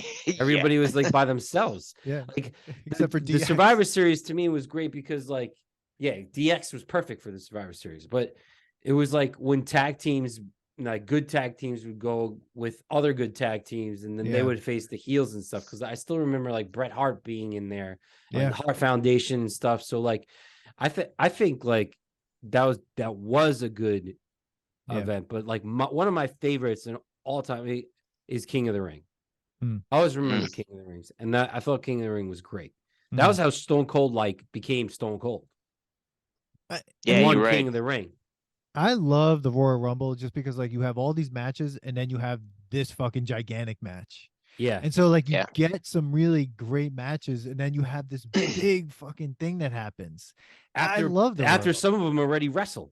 Exactly. Yeah. And they were great. And I just would I'm still like, I mean, we haven't even talked about the matches, but like the 1992 Royal Rumble with Ric Flair is quite possibly one of the best. I mean, it was amazing. It's an amazing. It was good. Royal it was Rumble. a good one. It was a good one. I can't remember many Royal Rumbles. But like I would say that was another good event, and then of course WrestleMania. But that was because like they built it up. That's the main event, right? It's their main event. See, to me, WrestleMania is number one just because of what you said, Manny, and like you said, I don't remember any Royal Rumbles. Well, I agree, it's a very interesting concept. I don't remember many Royal Rumbles, but I can tell you like what match was at what WrestleMania because it's like the premier event, you know, and it's like every match that's headlining it from an era that we've watched. Like if you mention the name of it, you'd be like, "Yo, I fucking remember that, 100% guarantee you." Yeah, you know? Yeah, and like I mean, the only thing you brought up SummerSlam, and I remember like when Hulk Hogan and Macho Man came back together, and like they was did, that the like, match made thing. in heaven and match made in hell, where like Macho Man married Miss Elizabeth, and then him and Macho Man fought someone or something, or was that the Iraq one? Maybe I don't remember which one it was, but they had the match made in heaven where Miss Elizabeth married. Oh yeah, so weird, so fucking weird. Yeah, very weird. You know, Billy, I think you're right. Like you're right. The WrestleManias are definitely the most important ones, and it's a shame because Survivor Series was. It's really a great, it's really cool. Like I love the different concepts. I think it's more just like in the moment that's really cool, but it just doesn't stick with you as long because there's not like, you know, even like I watched today the second Stone Cold match versus The Rock, and like Stone Cold takes 3 rock bottoms, and like you remember that shit, and you're like, these other, like, I don't want to call them gimmicky because that seems like it's cheapening them, but it's more just like it's fucking awesome in the moment, but it just to me doesn't resonate as much as like these where like you watch it and you're like that one I watched today, like, yeah, this is nostalgic because I remember watching this before, but it's also still fucking kicks ass now because it's a great match, you know? I mean, like there's the Hell in the Cells, but like that kind of got overrated. I don't know. Like the cage matches were weird because cage matches went from like gate cages to then like, remember that like the blue one, the blue one. Yeah, that was crazy. Wasn't there you could unlock the gate and get out too before you had it? Because it used to have a top on it, and that was like the original one. Like you had to get to the key and open it up, and then they open up the top, and you could climb out or get the key. That's right. And then I think it just went on from there to more weird. Then it was crazy with just Mankind there. Yeah. No I mean, it also went from like, it also like wrestling went from like, hey, remember there was a count out to like never. No one ever counted out. Exactly.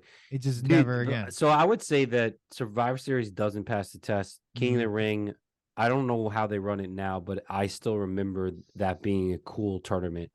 Because I remember even Jerry the King Lawler won it one time. That's right. Came out of nowhere. I would say Royal Rumble, but I agree with Billy. I think if I didn't have to watch one of them because it was on the list of the matches, Yeah. I don't remember any of them specifically. Yeah. You know? So Yeah, WrestleMania, I think WrestleMania definitely is the best one. Yeah. To me, WrestleMania is the only one that passes. The other ones, like, I watch it and I'm like, I'm sure I loved this at the time, but I don't care now. Yeah. Yeah, you're just giving me more content, and you're just giving me the road to WrestleMania. Yeah, and not care is the wrong way. I was a little too, as I could sometimes speak a little too harshly. It's still entertaining, but it's not like a classic. Like, this is fucking awesome then, and it's fucking awesome now.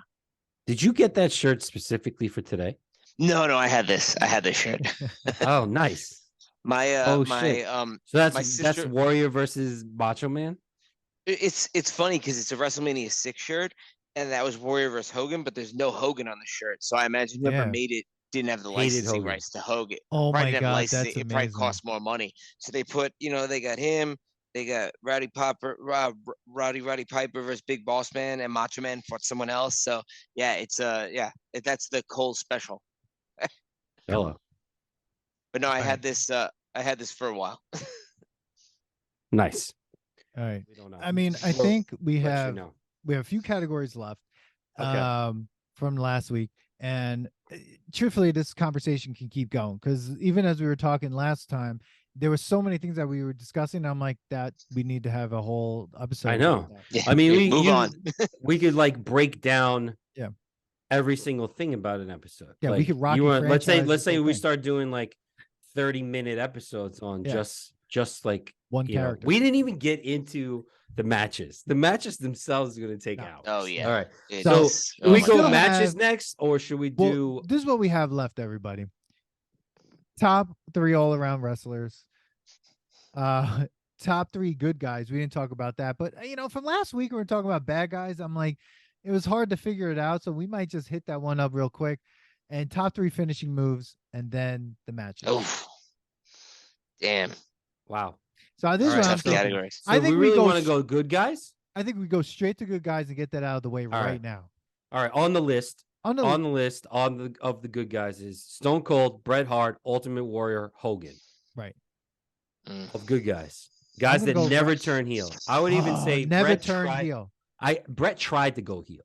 Bret tried. Weird. Now, if it was weird the video, to see him in heel. He basically said he hated America. That was his way of going heel, I think, right? Yeah, he was super Canadian. Yeah. Which I don't consider that going heel. Canada, I agree. Gonna hate it doesn't make sense.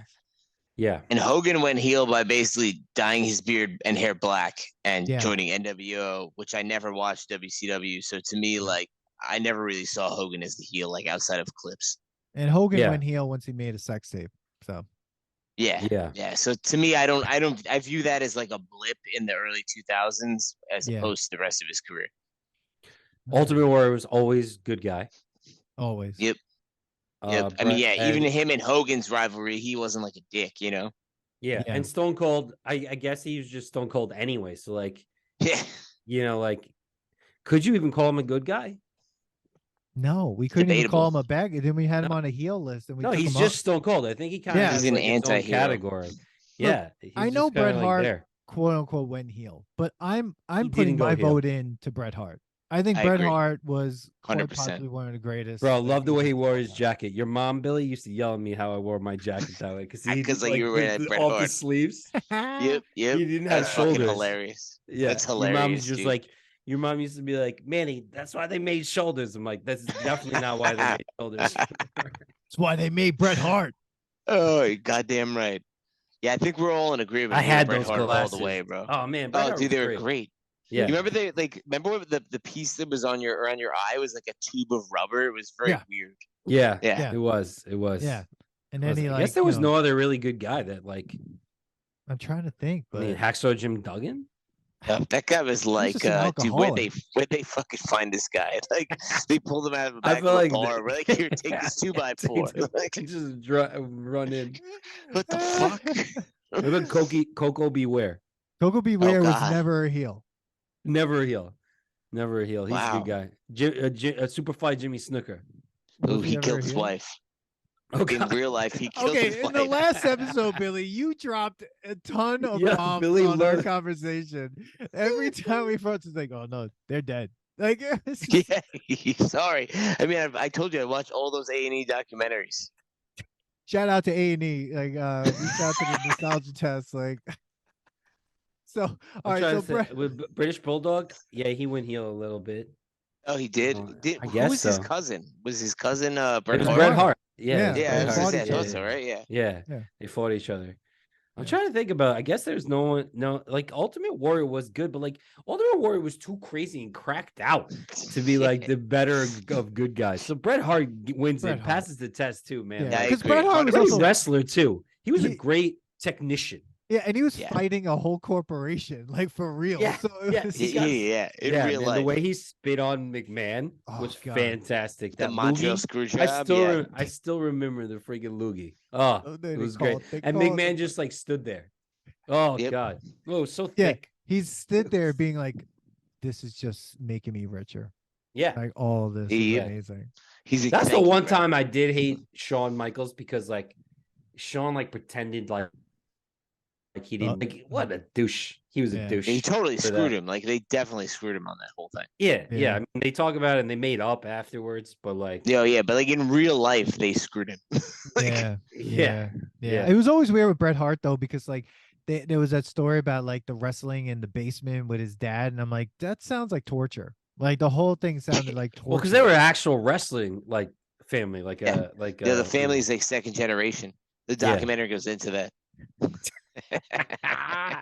Did they do one on the model no, they didn't go that Razor deep. Ramon?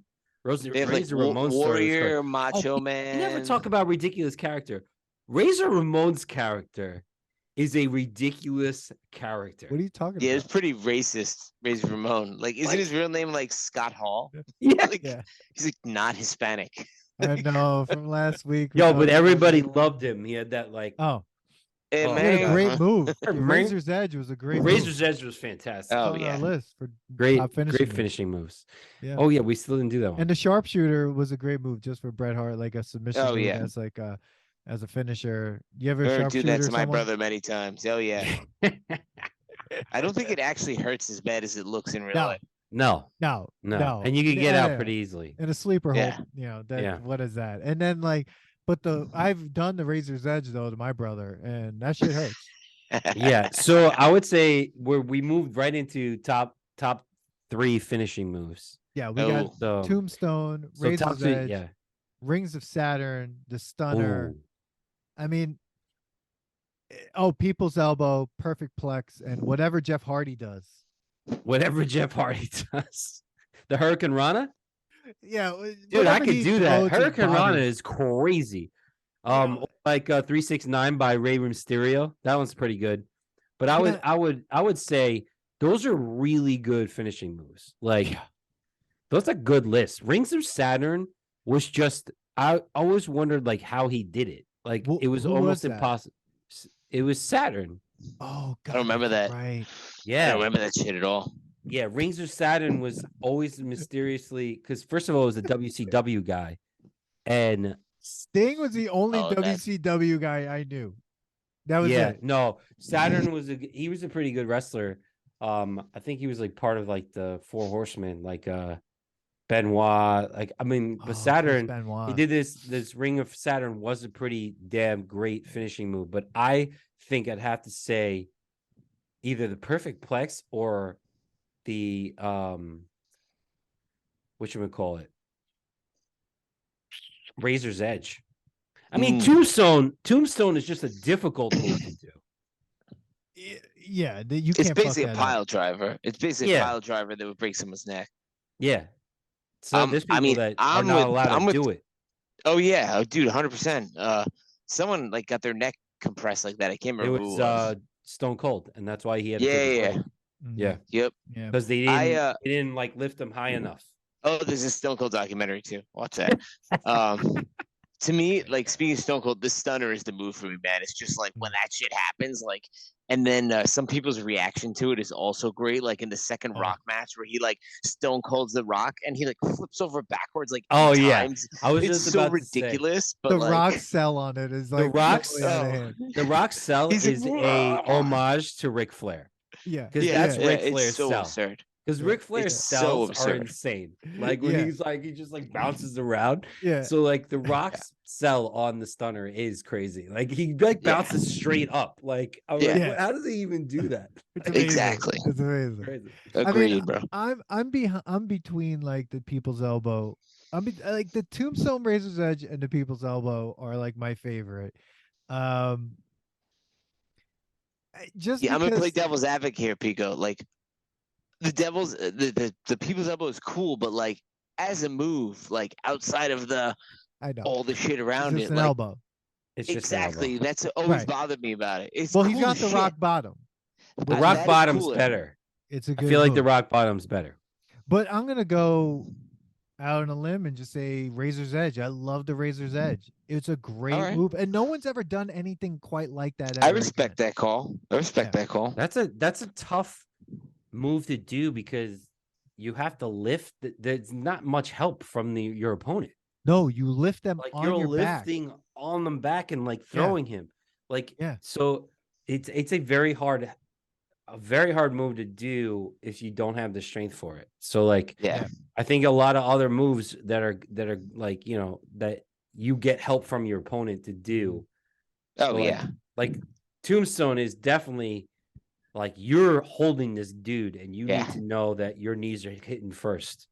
Yeah, if your knees don't hit a lot first, of the other ones, you're right. It's like the stunner. Like you're working with the dude. You let go and he sells it. You're doing the rock bottom. Like he's jumping up to make it easy for you to slam him down. You know, so. Yeah. You know what? There's another one wasn't on this list that I liked, and I don't think it's a winner, but I did enjoy the pedigree, Triple H's pedigree, where like you get the head between the knees and the arms. Oh yeah, that was kind of like, to me, I always felt like that was like a half-assed Tombstone. I could see that. Yeah, it's a hard move though. There were so many components that you had to get. He always got reversed because he's like, gotta get the one arm, gotta get the other arm. Get the, like, it was like, by the time, like, you know, it was so funny. But this Tombstone is so funny. I'm thinking about it. I'm like, I wonder how many wrestlers just farted in the Undertaker's face when he had to be an asshole. You know, like that was perfect for Undertaker because how tall he was. But like, dude, a lot of wrestlers are tall. So oh yeah. The other Uh, one that I think this is from kind of a later. Do you guys ever see Brock Lesnar's finish, like the F something, where he literally like he takes the guy like up on his shoulders and rotates him, and then like flips him and falls down him. It's like a crazy modified suplex. Like that shit's pretty nuts. That is pretty crazy. Didn't Goldberg have one that was like where he held him up really long and then brought him in? Oh like, yeah, you're right. Like, yeah, he did. You're right. He did. That was a good one. That's a good one too, man. That's just outside of his the strength he had. I forgot about Goldberg. You know, he was still wrestling like 2 years ago. Like we're like, oh, we're going to my sister-in-law's house because my nephew wants to watch like SummerSlam, and we go there. It was literally Goldberg versus God, we said his name earlier. Christian and who's the other guy? Edge. It was Edge versus Goldberg. Oh my god, dude! Edge is 2 years ago. Apparently, I think Goldberg is. They say something. He is. A lot of people don't like wrestling with him because he does it. He like messes up on. Yeah, he hurts them. Yeah, he's like they said he's not a tactician. He's not like some of these other guys. He looks like a lunatic. Exactly. I mean, like Chris Jericho, we didn't even talk about him in the last episode. Like Chris Jericho was a really great. I mean, he was a great wrestler and great promo. You see, great promo. We forgot from last week. Like Chris Jericho had some amazing promos. Still not as good as like I think everyone else. So still really good though. Agreed. What do you mean, Dan? It could have been this week that we just talked about it. You could just be editing it in. Podcast magic. Yeah, I think Chris Jericho's promos were phenomenal. Walls of Jericho was a pretty good move too. But I kind of don't remember it. But I guess then they wouldn't pass the test because like I just don't remember it. Yeah, I do remember Chris Jericho being a great promo guy. Yeah. So I'm putting in Razor's Edge as my favorite, but yeah. Manny, you put that on your top 3 also, right? Because I said Stunner and you said Razor's Edge or something else, right? Yeah. Yeah, Razor's Edge sick, takes man. it here. Razor's Edge takes it. Rush Rod. I got this Cold Stone Stunner, a guy in a video I did for a beer promo last year. That's it was awesome. Yeah, we got to put that in the Instagram where I just. Oh, you definitely should, bro. In the video, people were like, "Did you just stun the guy?" I was like, "Yes." Goddamn right. Just start stunning people. That's right. All right, man. All right, here it is. I mean, we got 2 more. What are the 2? Oh yeah, best all around, and the matches.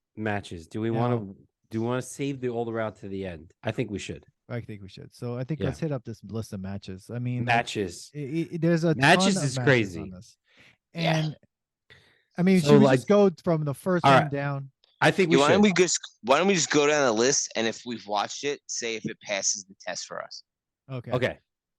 So Shane first one is Shane versus Kurt Angle, King of the Ring, June 24th. 100% passes. 100% passes the test. I agree. Yeah, I watched that today. That was ridiculous. I watched it, and like I've seen Behind the Mat. So this is one I have seen, Billy, a documentary. Nice. I've not seen this one. So I've seen a documentary called Behind the Mat on this specific match. Oh wow! Where Shane and Kurt Angle talk about it. It is crazy. Some people blame that the glass, when it doesn't shatter, that somebody didn't put breakable glass. Oh Jesus! And that's why it didn't break on impact. And then somebody Kurt was like, I can't do it anymore. I think I broke my neck because Kurt hurt himself. And he's like, and Shane whispers to him like, put me through it. And like Kurt had to find a way to do it and put him through both of them. You have to watch the Behind the Mat on this match. Oh my God. Because you're thinking too, like it's Shane McMahon is the owner's son, doesn't need to put himself through this. No. Oh yeah. But yet crazy person. And like he had some great matches and some insane death-defying aerials. It's like, so odd that insane. He was. Remember the Greenwich Village Posse?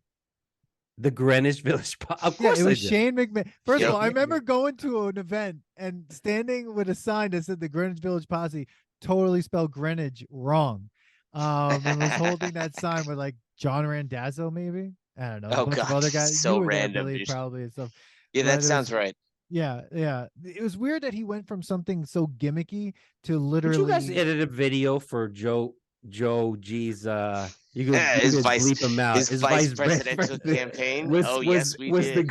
It was the Greenwich Village like promo. Yeah, it was kind of absurd. Yeah. And then I spelled, instead of Italian stallion, I spelled Italian Stallone on a shirt. Look, I want to apologize to all of Mineola for that because like that. Do not apologize for anything, man. That was the Attitude Era. I was also going through I was like going into every class being like, hey, can I show the class a video real quick? And like at one point a teacher's like, dude, take this out. What the fuck are you doing?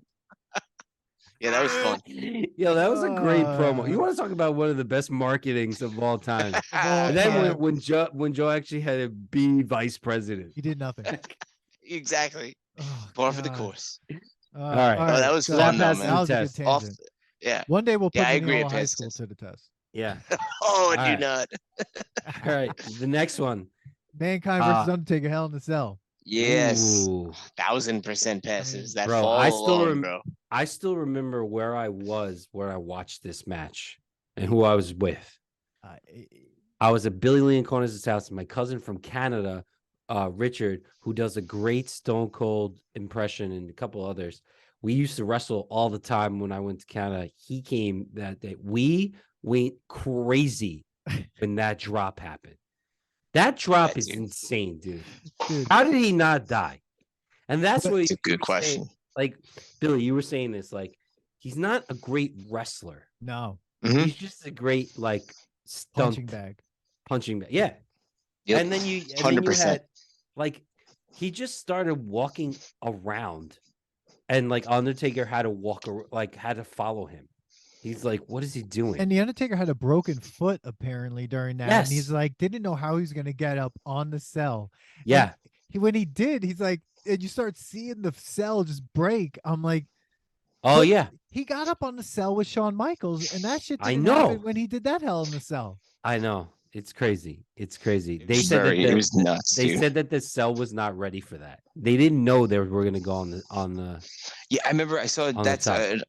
I saw like maybe it was a beyond Match. the mat, like you were talking about, that I saw where they're talking about that match, and they were like, yeah, dude, like he was not supposed to stand. They were not both supposed to stand on top of it. We did not expect that. No, Jesus you're talking about like Christ. two 300, 400 pound men. Like It's crazy. it's like standing on top of this thing. It was crazy. I mean, when he chokeslammed him through the cell, Yeah, and you watched his body. I mean, yes, when he threw him off the top, that was insane. I've never seen anything like that. But to me, one of the crazier parts was when he chokeslammed him and his body fell. It looked like a bag of laundry. well, first of all, when his body it was fell, just ridiculous. think about I think he passed out during it. He must have, dude. Like, didn't a stretcher come? have. Didn't a stretcher come Twice. pick him up? And like somebody Yeah, said then you he have come to go back out? in. Yeah, Yeah. The Like, he first had to time when he finish the threw him match. off the top, they took him off and then he went back up. And then at the end, they tried to take him out on a stretcher. He's like, I'm not going out on a stretcher twice. And he walked God, back. that's crazy. Yeah, Dude. like ridiculous. Of course, that match was out of hand. So Rock versus Stone Cold, WrestleMania 17. Ridiculous. But wait, so that passes the test. We're saying Oh, Mankind won. Yeah. Mankind. 100. Yeah, and I 100%. think this one does too. Oh, Rock versus Stone Cold, WrestleMania 17 did so much because it showed that they both could bleed. Yep. He's not a machine. Yep. He's a He's man. not a machine. He's a man. So like Say. they both Great cracked Rocky their 4 reference. they I had to. They both crack their heads and then just put on a great show. Like An unbelievable match. was that their first match against each other or second? First, the second was 19. No, that would be the second one. No, that was the last one. 19. Oh, they did more than 2. My bad. They had 3. I believe they had 3.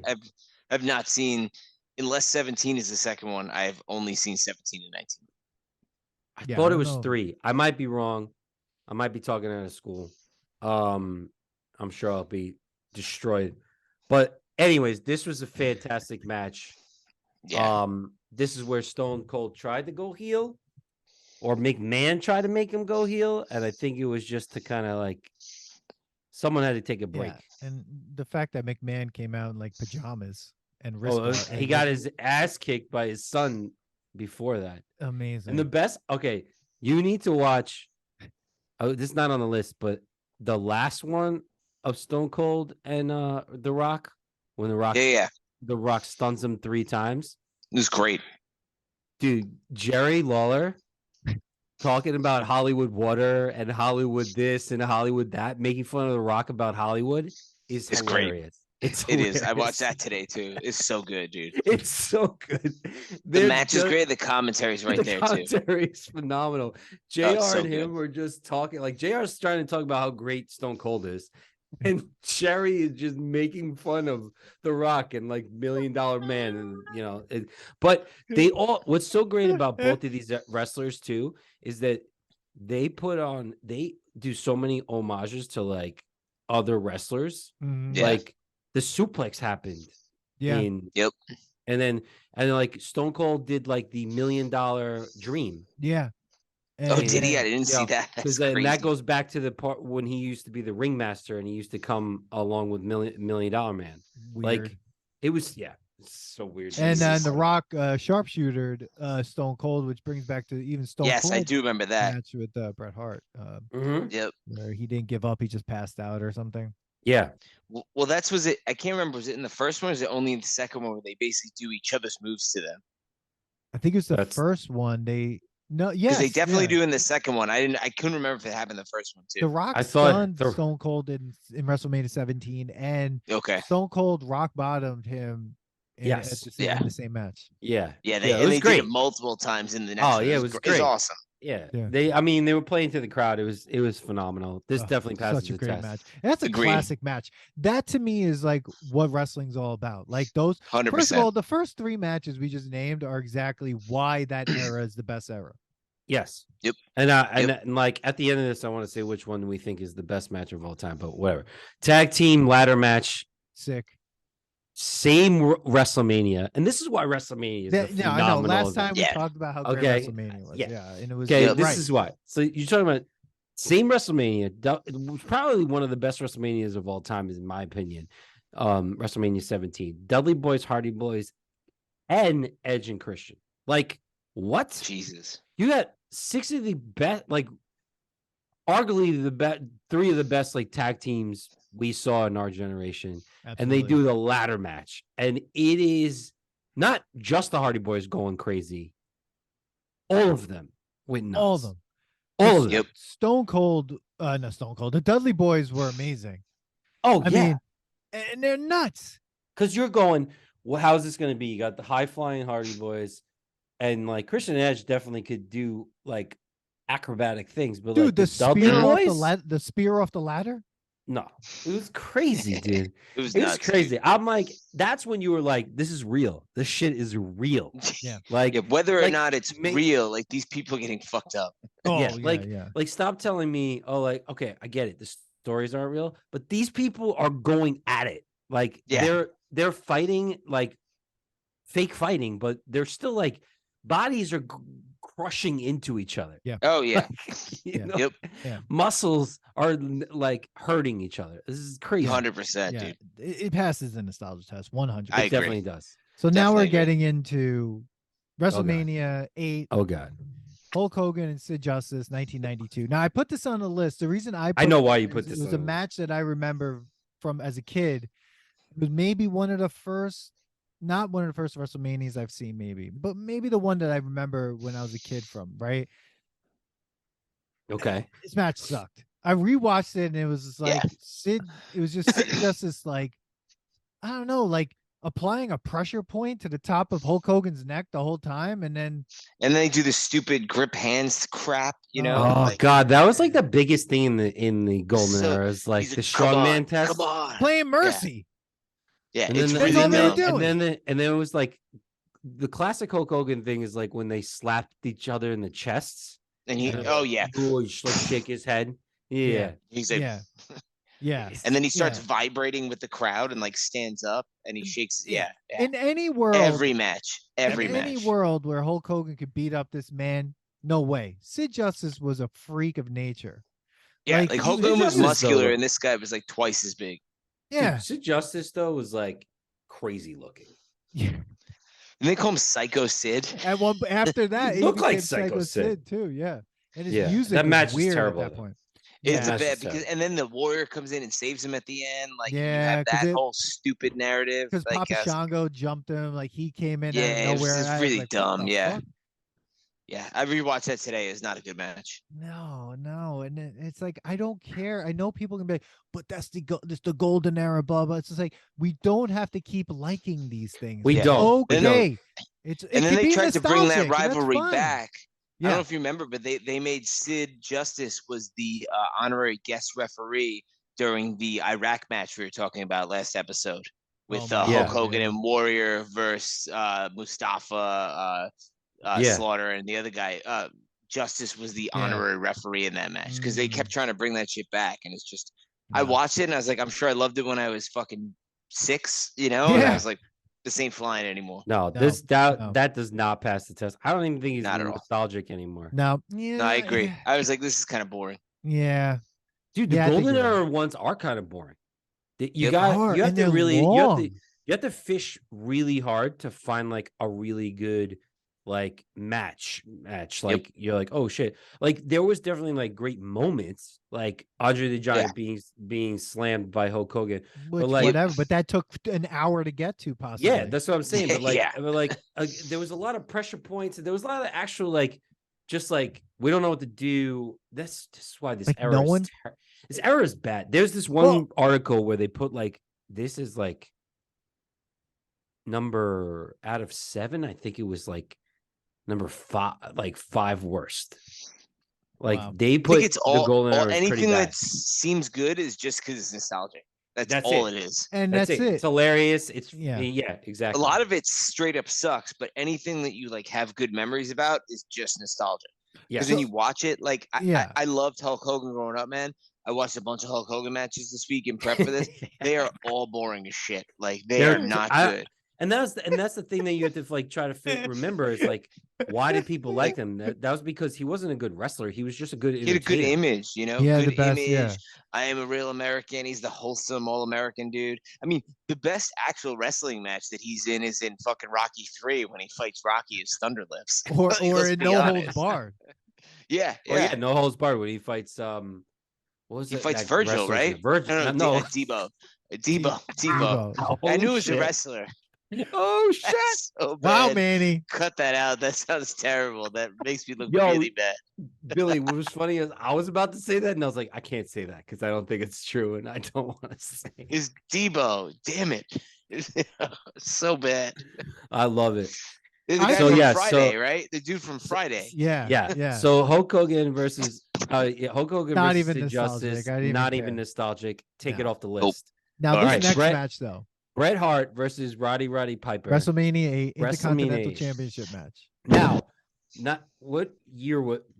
we get the year on this? Because I want to know if this was the New Generation era or the Golden.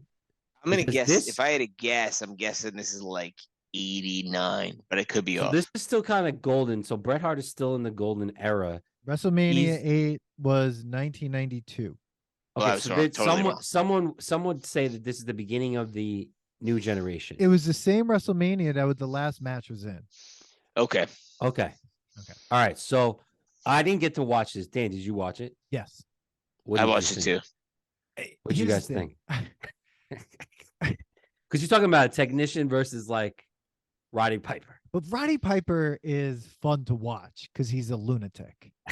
Yeah. But it was not exactly how I remembered it. Bret Hart definitely worked really hard to kind of keep that match going. Roddy Piper sold everything, was really interesting, and it ended on a good note, whatever. I'm not going to say it passes. I do think to me, it was a nostalgic match to watch because I do remember that match very vividly, not vividly, obviously, but I do remember that rivalry between Piper and Bret Hart. Okay. I'm with you, man. I watched it and like it was a bunch of like back and forth chest slapping, and then like somehow Bret Hart gets cut open, but like and then like at the end, like you said, like where Piper like puts the belt on him and like ends the rivalry. Like that's why it's nostalgic because I remember that shit. Like, fuck, it's over. Like, you know, like but the match itself, done, no way. Yeah. But it's weird. It was in the same WrestleMania as the Hogan match, and the Hogan match seemed like a whole other era. Yeah, it was not good. Yeah. Okay. So we're saying this stays nostalgic. It doesn't pass the test. Nostalgic. I agree. Okay. So next one, Hulk Hogan versus the Ultimate Warrior. This is the champions versus champions. I remember watching this with Billy, I believe. I don't know if we watched it on pay-per-view or we watched this like a video. Video. I think it was tape. I think it was a tape. I think we rented this. Yes. Remember that shit? Yeah, we rented it. So I want to say, so I haven't seen it in a while. Oh, okay. Did you watch it today? No. Oh, but I'll tell you first, and we haven't done this in this part 1 and part 2 is like, remember I usually ask like your first instinct or your first like thoughts of this, and I remember as a kid, this was crazy because you had 2 non-heels fighting each other during an era where only heels didn't fight heels and good guys didn't fight good guys. So this was crazy to see this, like that this was going to happen. And I remember how intense it was. And I remember liking it because of the fact that it was 2 of my favorite wrestlers going against each other. And then I also do remember that they did that stupid strength test. Of course they did. For a long they had time. to do like for like it was like 3 minutes. Ultimate Warrior, then him, and like everybody. This was kind of like Cold Stone, Stone Cold, and The Rock. Like, at that time, it's the two champions that everybody likes. Yeah. Let's make everybody happy. Yeah. And sad at the same time. So it can't be too bad. But I guarantee you, Hulk Hogan did not want to lose this match. And he didn't want to lose it. He didn't want to lose it badly. So so the Warrior couldn't do much. And was the Warrior even a good wrestler? No, he's a crazy person. Yeah, he was a steroided up person who like just goes, and his move was a gorilla press. That was his move. He was no match for Hogan's big boot. Yeah. or the elbow, right? Who flew off? Oh, that was Macho Man. Macho Man flew off the elbow. Music was Hogan a graduation was song. The big boot to the face or a leg drop. Like, yeah. I don't want to off the thing. No, but I gotta say the Game Boy game, the wrestling Game Boy game was the shit. Awesome. 100%. That was awesome. Now I rewatched this whole match today. Yeah, I watched it recently too. What are your thoughts, Pico? I agree. It's so boring. And very boring. And then like you're fast forwarding, waiting for something to happen, and then like I guess something does, and then like there's a gorilla press, and then the Ultimate Warrior wins. Yeah, I agree with you. To me, it's just nostalgic. Like for everything you said, I agree with 1,000% of like what it meant at the time is how I feel about it. But if you watch it again now, like I was fucking amped to sit down and watch it, and I was like, man, this kind of sucked. Like, so yeah, you can't even enjoy it. It's hard to enjoy because you expect more. But it's still like, all right, it's still nostalgic. To me, at least, it's still nostalgic. It's more nostalgic than the whole. It's nostalgic because it's the Ultimate Warrior. Exactly. The Hogan Sid Justice matches. No, that's just garbage. Yeah. But here's the thing: like we're talking about, we keep bringing up Ultimate Warrior. Like, why did we like him as a kid? Like, he's crazy. He was crazy, but like he just jumped around a lot. Like he didn't actually wrestle. Yeah. No, was he Tornado? He looked like Tornado. And how many Warriors was there? He was like, there was he was ridiculous, dude. Was he? And he had a mask, and everybody liked to like. No, he didn't. He just painted stuff on his face. That's what I meant. Yeah, the Warriors. And he had like crazy hair, and that was it. What made him a warrior? Nothing. Steroids.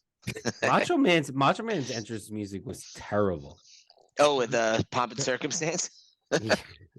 I hated I feel like I was graduating.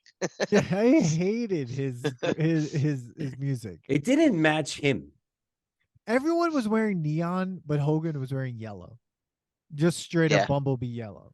And everyone else was like, why was Hogan the face of this place? I guess because he was the only one that wasn't that crazy. He was the only one that because everybody else was nuts. He's the only one that could talk like a person. Macho Man could talk, but Hogan, like his music. Hogan actually acted in movies and is not like totally terrible. Like, Bonesaw's ready. Did you ever? What was that show that he used to be in where they like raced a speedboat around in Disney World? Oh my god! Thunder in Paradise. Yes! Is that it? That shows we gotta do that. He was also a rapper. Did you know he has a rap album? I know Macho Man does. Oh yeah. I thought you were talking about Hogan. I was like, no. yeah. But dude, Hogan was in Suburban Commando. That movie was with Undertaker, and Mr. Nanny. Do you know? And this you could bleep this out, but do you know? There's so much that's happening. The Undertaker. Suburban Commando was the movie that I went to see after. Dan, definitely take this out. Suburban Commando was the movie I went to see after I asked my mom where my dad was, and she's like, "All right, I'll show you where he is." And she drove us to Glen Cove, and she goes, "Go knock on that door." And we knocked on the door, and the mistress's sister goes, "Oh shit!" Oh Jesus Christ, dude! So wait. So it's me and Michelle there. Michelle has no idea what's going on because she can't hear it. And my sister Nicole's in the car, and my mom's just waiting there. My dad comes out, kicks the Jeep. She goes, "They're your problem to deal with now." And instead of explaining to us what just happened, he's like, "Let's go to the movies." And guess what movie we saw? Suburban Commando. Oh my god, dude, that's fucking crazy. Oh my god. So every time Suburban Commando comes up, this is that's the memory you have. Jeez, dude, that's fucking terrible. Jesus, Manny, I'm sorry, dude. That's terrible. No, it's all good. It's all good. Oh, it's terrible. It makes me a better person. Jesus, bro. Podcast now. Fuck. Welcome back to the podcast, everybody. Yeah. I had a mental health breakdown that I had to talk about. Oh my God. Jesus, dude. Okay. Well, Mr. Nanny was not as crazy as that. No. What were we saying? But there is a scene in Mr. Nanny, if you watch the beginning of it, where someone's throwing a dog into the water, into like the. That was fine in the 80s, dude. No one cared. And it looked like they were throwing the dog away. It wasn't even like. Can we just go back to the fact that what's his name from Road House takes the dude's jugular out of his throat? Yeah. And then, which, by the way, Jake Gyllenhaal is not going to do. He's not going to do it. There's no way they're going to put that in that movie. I want everyone that's listening to this podcast right now to just start posting that Jake Gyllenhaal, that Roadhouse should never get rebooted. No, because if it does, we're gonna do episodes until they pull that from the theater, because he is not my Dalton at all. No. Hashtag not my Dalton. Oh, it's coming up. That's the next shirt. Not my Dalton. Hashtag not my Dalton. If they actually make that and it comes out, we're all gonna have to subject ourselves to watching it and do an episode where we just beat the ever-loving shit out of that movie about how fucking Here's bad the worst part. It should be a live episode. It should be a live episode. If it's great, if it's great. Fuck it. Yeah, it was good. But I doubt it. Like, it can't be. No, it's gonna be like the Point Break remake, which was like a top 3 all-time bad movie I've ever watched. They're all gonna have to wear underwear. They're gonna have to, who's the musician they're gonna get? There's no way Jake Gyllenhaal is gonna rip up that guy's throat at the end. They're not doing this. Patrick Swayze took the guy's Adam's apple and went. Yeah, it's great. Then in the next scene was diving naked into a lake. Yeah. Do you know who I am? I'm the reason that J.C. Penney's here. Oh God! I saw a bumper sticker that had that where I was gonna buy it, and I was like, no one's gonna understand it except me. Oh my God, that was a good one. That was a good tangent. All right, so what's the next match? What are we up next? All right, so Ultimate Warrior and Hogan, nostalgia. Oh, the next one, the famous Montreal Screwjob. Woo! The Montreal Screwjob. If you don't know what that is, and you're still listening to us, then you really don't know about wrestling, and you just want to listen to us go into tangents. So that is Shawn Michaels versus Bret Hart. One of the craziest matches before all that ends. It is a good match. Amazing. It is. Right? You got really, first of all, I still remember the promos that they shot for this. Like, they got into these guys childhood. Shawn Michaels dream of becoming champion. Oh, really? Wow, I don't remember that. I still remember the promos that they shot. And then that happened. Holy. Was that the start? That wasn't the start of the Attitude Era. It was near there, because wasn't it, if I remember the circumstances correctly, wasn't it that Bret Hart had already agreed to go to WCW, and this was his last fight on the WWF, and Vince had agreed that he could keep the belt, but then he told Shawn Michaels to take the belt because they don't want him leaving with the belt, right? Yes. So the idea was that he was going to win it and finish off on a high note as a good guy, and then come on to Monday Night Raw and give it up or something like that. Just say goodbye. And it was everyone agreed to it. It was previously Yeah, and then Vince McMahon got afraid that he would take the belt to WCW, which is you can't really do. So I don't know how that was I was like, you're telling me that that's not in their contract clause, if you have the belt, what the best part about this, Bret Hart wasn't an asshole, but the best part about this is that it's fake. I was just gonna say, they all of a sudden they all lost sense of reality for a moment, and they're all he's gonna take our belts and make another one. Exactly. He's going to or tell him he's losing. Or just go. You're my employee, motherfucker. At the same time, Bret Hart's going to WCW, bro. He made some decisions in his life that I'm Yeah. Why? Well, he was also coming towards the end, and like I think he had lost. Like, if you got to watch, I did watch the Behind the Mat on this one, and I think like Bret Hart had started to lose his like, I guess fandom, and and he wanted a bigger contract, and like Vince McMahon's like, nah, no, thank you. So like that's kind of like, so there was a lot of things that were happening, but what I thought was hilarious, I'm like, but it's a fake belt, right? Like all this is made up. So if like Bret Hart shows up to WCW and is like, I have the WWF belt, like that means nothing. That's fake. Like, okay, well, that doesn't mean anything here. Yeah. Like Sting hits him in the head with a bat. Like, like things are only worth something if you believe it. So like, why is that a big thing? Great, like, bro. That means nothing. So that like, happened. We'll just make another belt. Yeah, like that happened in was it real gold? Like, was he afraid that he was going to take his gold? I don't know. It's a good question. Like, I'm not sure. Said that was 97. That was 97 at Survivor Series. Okay. Wow. So that was right around the time the Attitude Era was going to start. I mean, I'm going to say it passes the nostalgia test. It starts one of the best eras. It starts I would agree. Oh no, it was a good match too. It was a great match. And also, oh, no, you think that's about like the fact that DX started basically then. Yeah. And also, you think about it, it's actually like, Bret Hart doesn't know he's gonna lose, so it's actually like a real match. Like, it's like ridiculous. Yeah, that's true. Yeah, so I think it passes. That's how we were giving. And there was a great like during that era too. They talk about Steve Austin versus Bret Hart, which was a great match. I don't think I've ever seen that one. Me neither. Oh, I saw some clips recently. It's a great match. I'll have to watch that. Yeah. So all right, so we got Stone Cold versus Shawn Michaels, Mike Tyson referee. Now I didn't go back and watch this one, so I watched half of it and it was a good match, but this was kind of similar how you were just talking about how that last fight kind of ushered in the Attitude Era.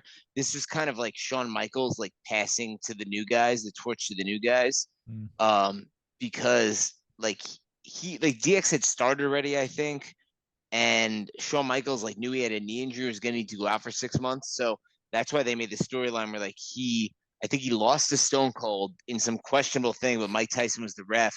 And then he got Mike Tyson's face and Mike Tyson decked him. So it gave them the convenient excuse to step Shawn Michaels out. And that's when like Triple H took a larger role and like X-Pac took a larger role. And they kind of allowed those guys to step up. Okay. And Shawn Michaels came back like 6 months later. But at that point, like those guys had already established like their own personalities. They weren't just like, Shawn Michaels lackeys. Got it. That makes sense. So I don't know if I didn't watch the whole match, so I can't say whether it passes the nostalgia test. But I'm going to say yes, just because I think of its importance to the history of that era. I'm going to say yes. Okay. I don't remember it, so I can't chime in here. So. Yeah, I don't know why it sticks in my mind, but I just remember that one match. So, 1992 Royal Rumble. So I love it. I rewatched it. I watched it in 2-speed on YouTube. The commentating is amazing. Dude, the commentating is top fucking nuts. Macho Man jumps out of the ring. What? What's that? And then gets thrown back in by the Undertaker. Like Undertaker goes and grabs him and throws him in twice. Really? I didn't see that part. Yeah. Macho Man does not want to be there. He's like attacking. Is it Ravishing Rick Rude? I don't know who he's attacking. No, Jake the Snake, right? Oh, it was Jake the Snake. Yeah. Oh, Jesus. Because remember he bit. Didn't the snake bite him? No, he bit Model. The snake bit a lot of people. Yeah, he got screwed. Blind. That is the worst character. Like he got screwed. It's like he has a bag with a snake in it. It's like, oh god, the blindfold match. Jesus, he definitely slapped Miss Elizabeth too. Oh god. Yeah, but many people did that. So this was probably the only Royal Rumble match that I kind of remember. Yeah, because I remember them mentioning, because they mentioned it so many times, that Ric Flair. It's like, oh, Ric Flair's number 3. Like, that's terrible. Nobody that's like one, like no one's ever won the match, like coming in from like 1 to 5. Like no one's ever won it. And like Ric Flair somehow like hangs in there. He like constantly does the move where like he holds the top rope and like sucks in. Like that's his like favorite move. And then Sid and Hulk Hogan, I guess that's like the setup. Beginning, I think, of the yeah, because like Sid and Hulk Hogan, like Hulk Hogan pushes Sid out at the end of it. Because that's in '92. So in WrestleMania 8, they fight in WrestleMania 8. Got it. So that okay. like starts. That's where the rivalry started. Yeah. But Ric Flair constantly face planting. He's getting his ass kicked the entire time. He's just he's selling it though. Hilarious. So hard. Yeah. So hilarious. The again, like the commentating is so great. Like the fact that some of these guys get eliminated, you're like, how is this possible? Like I'll say this about this match. It is a perfect showing of the golden era. Yeah. Like all the characters that you're like, what? These are the people that are in this. Like they're like hurricane, earthquake. Like you're just like, holy cow. Yeah. Hurricane, earthquake, 2 fat guys that were driving trucks, so we decided to throw a leotard on, put the ring. Like, what the fuck? Oh, it's so good. Oh my god. So good. The model Rick Martel was in this one. Yeah. Roddy Piper, the British Bulldog, like these guys, the Undertaker again, like, you know, looking at like old school Undertaker. The fact that it took him 1,000,000 years to walk down to the ring, though, that was the best. Oh my god. It was amazing. I love it. I love it. It's just like walking down to the ring. Just chilling. It takes like 2 minutes for the next wrestler to come. I think it took 2 minutes for Undertaker to get there. That's amazing. So, yeah. Oh my god! But Ric Flair winning that, I mean, and he won the championship, right? That was the whole deal. Yeah. That's amazing. It was good. So, I mean, I'm gonna say it passes the nostalgia test. I think without the commentating, though, it definitely would have been hard to watch. The commentating the golden era like made it. I'm gonna say it's just nostalgic for me. I didn't watch the whole thing. I just watched parts of it. But I can't, take that with a grain of salt.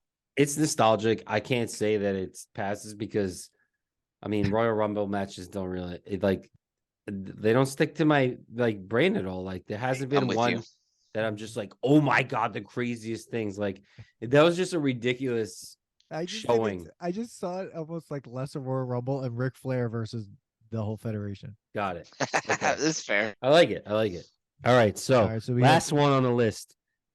Ooh, this one's considered. This is considered one of the best. WrestleMania 25. Yeah. Shawn Michaels versus Undertaker. Ooh. I rewatched it. And Hell in the Cell. There's 2 different matches. And Hell in the Cell. Yeah. There's 2 different matches. Isn't one of them Shawn Michaels' retirement match? Is the second one? I think the Hell in the Cell was his retirement match, or was wait, no? Are you saying it's the WrestleMania match that was the Hell in the Cell? No. There's a WrestleMania match, and then there's a Hell in the Cell. I think WrestleMania match came first. I think. So I think the possibly the Hell in the Cell match is considered one of the best matches because I think it was one of the first matches. It was the first one, yeah. That you saw that way, which I believe passes the test. I would agree. I didn't watch that one for this, but I've seen that in the last year with some of the documentary I was watching. It was ridiculous. It was crazy because what you like, and that's why they said like the Mankind one was insane because how do you top Shawn Michaels' by doing what they did. And like how they did what they did there. So yeah, and then like the WrestleMania one, Shawn Michaels and Undertaker had some great matches, and what I'm upset about with what WWE did to Undertaker is like, why did you need him to lose to Brock Lesnar? Or was it Brock Lesnar? Yeah, I think it was. So. Like, couldn't you just keep him undefeated? He could have gone like he could have gone undefeated. At WrestleManias, yeah. Like they wanted to pass the torch, but like Brock Lesnar was already a huge superstar. It didn't make any sense. Yeah, and Brock Lesnar, that's the one that he would lose to. It's so stupid. It was stupid. Sucks. But, it was stupid because like I would pass it. If you're gonna pass it, you gotta pass it to someone who's stood the test of time because you're talking about Undertaker. The guy's been there since the golden era. Yeah, if they were like, hey, The Rock wants to come back and fight, okay, cool. Great. Yeah. Sure. But like you couldn't find like a younger person or like someone who's been there for that long or like started in the Attitude Era is now going through the generation and getting older. You had to give it to Brock. Like, or just let the Undertaker have a winning streak that's undefeated. That's it. Yeah. That's what's the point? I don't know. Have him fight some mid-level guy, you know? Yeah. Yeah, it was crazy. It was stupid. This match. Yeah. Okay. Ahead. No, go ahead. I was just gonna say the match that he had at WrestleMania with Shawn Michaels, the Hell in a Cell is really good, but the match at WrestleMania was it's even better. Ridiculous. Yeah. It was like the Stone Cold Rock match where they each were doing their finishing moves over and over and over. It was absurd. I think he got tombstone. Shawn Michaels got tombstone like 3 times. Yeah. Actually, I want to show you guys a clip from that match because I want to know if this is an actual move or they fucked up here. So let me just because this part, you see this? I see Dan is staring at a screen. Yeah. Now I see it.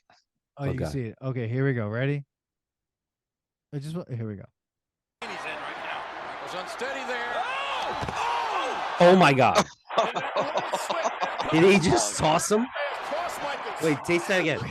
Do it again. Dude, that's fucking terrible. Do it again. Oh my gosh. That can't be deliberate. It seems like he just missed. Oh my God. Here we go. Ready? Show my. He can't even get up on the rope. I can't. He's so tired. Oh my God. I think I gotta say that it might be real, like that he's helping him finish because it's better for him to fall a certain way. I think I think it was meant. I think now in the same match, the Undertaker jumps over the ropes, right? And Shawn Michaels pulls the camera guy in front of him, and he pummels that guy. Find that clip. Dude, oh my God! You know that was worst. ridiculous. You know the worst, people, worst people to be is the Spanish commentators. Their table gets destroyed every time. Well, what was great was The Rock in the Stone Cold match. The Rock made sure to just walk over to the regular table and just without a move himself pushed down on it and destroyed it. They had to stand like the whole time. Yeah. I watched some fights today. I don't know when it was, but it was the main event and one of the tables was previously destroyed from a previous event. Dude, the best right there. Look, he's like whispering to him, like, "Are you okay? Are you okay?" Yeah. Here we go. Ready? Watch this. I love that there's refs because the refs do nothing. Did you say fuck you? The refs are all like communicators. Watch this. Wait a minute. Oh God. Oh my God! Michaels has the cameraman. I hope that was not just some random fucking guy. I really hope that was planned out, because if not, I hope that was like a stunt guy who was like, "All right, I'm gonna get in the way of a 400-pound muscled man." This is one of the best matches. Fucking cameraman. He's like, shoop. This was one of the best matches I ever saw. Really, I think it's on the top of my list almost. I know Hell in a Cell and with Mankind stuff, but there was something that these two idiots were doing that was so crazy. The fact that when I saw Shawn Michaels just get pushed down to the ground from up, I was like, "Oh, Jesus Christ!" And even though the Undertaker, that was a good fight, technical wrestler, the Undertaker's willing to jump out of the ring. Just whatever, just to take out a cameraman. Seriously. Oh my God. Yeah, I would say that passes the test. It definitely, I think it definitely does. And the Hell in a Cell does. Now, both of them. All right. If we're gonna say which one of these matches, are we trying to see which one's the best one? Each vote for our best all time out of these. I could tell you the one I think about the most is Shane versus Kurt. I'm gonna put my vote in for the Shawn Michaels Undertaker WrestleMania match. Okay. And I'm gonna go with Rock for Stone Cold.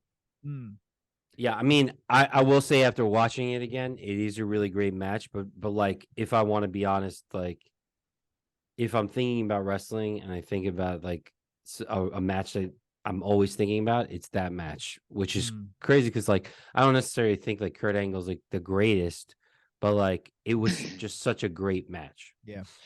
So it's funny you just made that comment that if you think about wrestling, if I think about wrestling and an all-time great match, it's weird.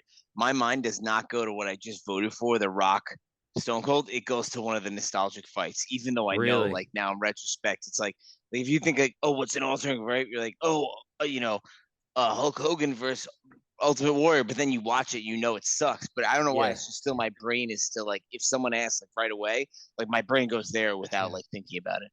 I'm actually glad that I rewatched this Shawn Michaels Undertaker match because I'm just like now it's a good I'm match, thinking dude. about that because that match is sick. Did you guys have the like action figures and everything? You did, but hell yeah, me and you used to play definitely, that bro, all the time. Yeah. Yep. Yeah, where they had like the T on the back that you'd press down, they jump.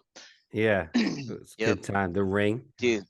They were awesome, dude. My nephew has now. The fucking things are expensive, dude. They're like $20 a figure. I'm like, get the hell out of here. Dude, Joe like, Dazzo has a whole like basement filled with it. Dude, like, his toy room is absurd. Amazing. I want to do a podcast with Joe Dazzo in his basement. Joe Dazzo, you're supposed to be on this episode. You're supposed to be on this episode. I don't know what you're doing. Calling you out, bro. Calling you out, bro. There you go. So there we go. All right. It's funny that none of us voted for the Undertaker, Mankind, Hell in the Cell, considering it was like one of those matches that is really talked about. It's still really good. I mean, all these are really good. It's a hard vote, but like I was just, I'm being honest of what I think about when I think about wrestling or a great wrestling match, and that's one of the ones that stick out. There's another one.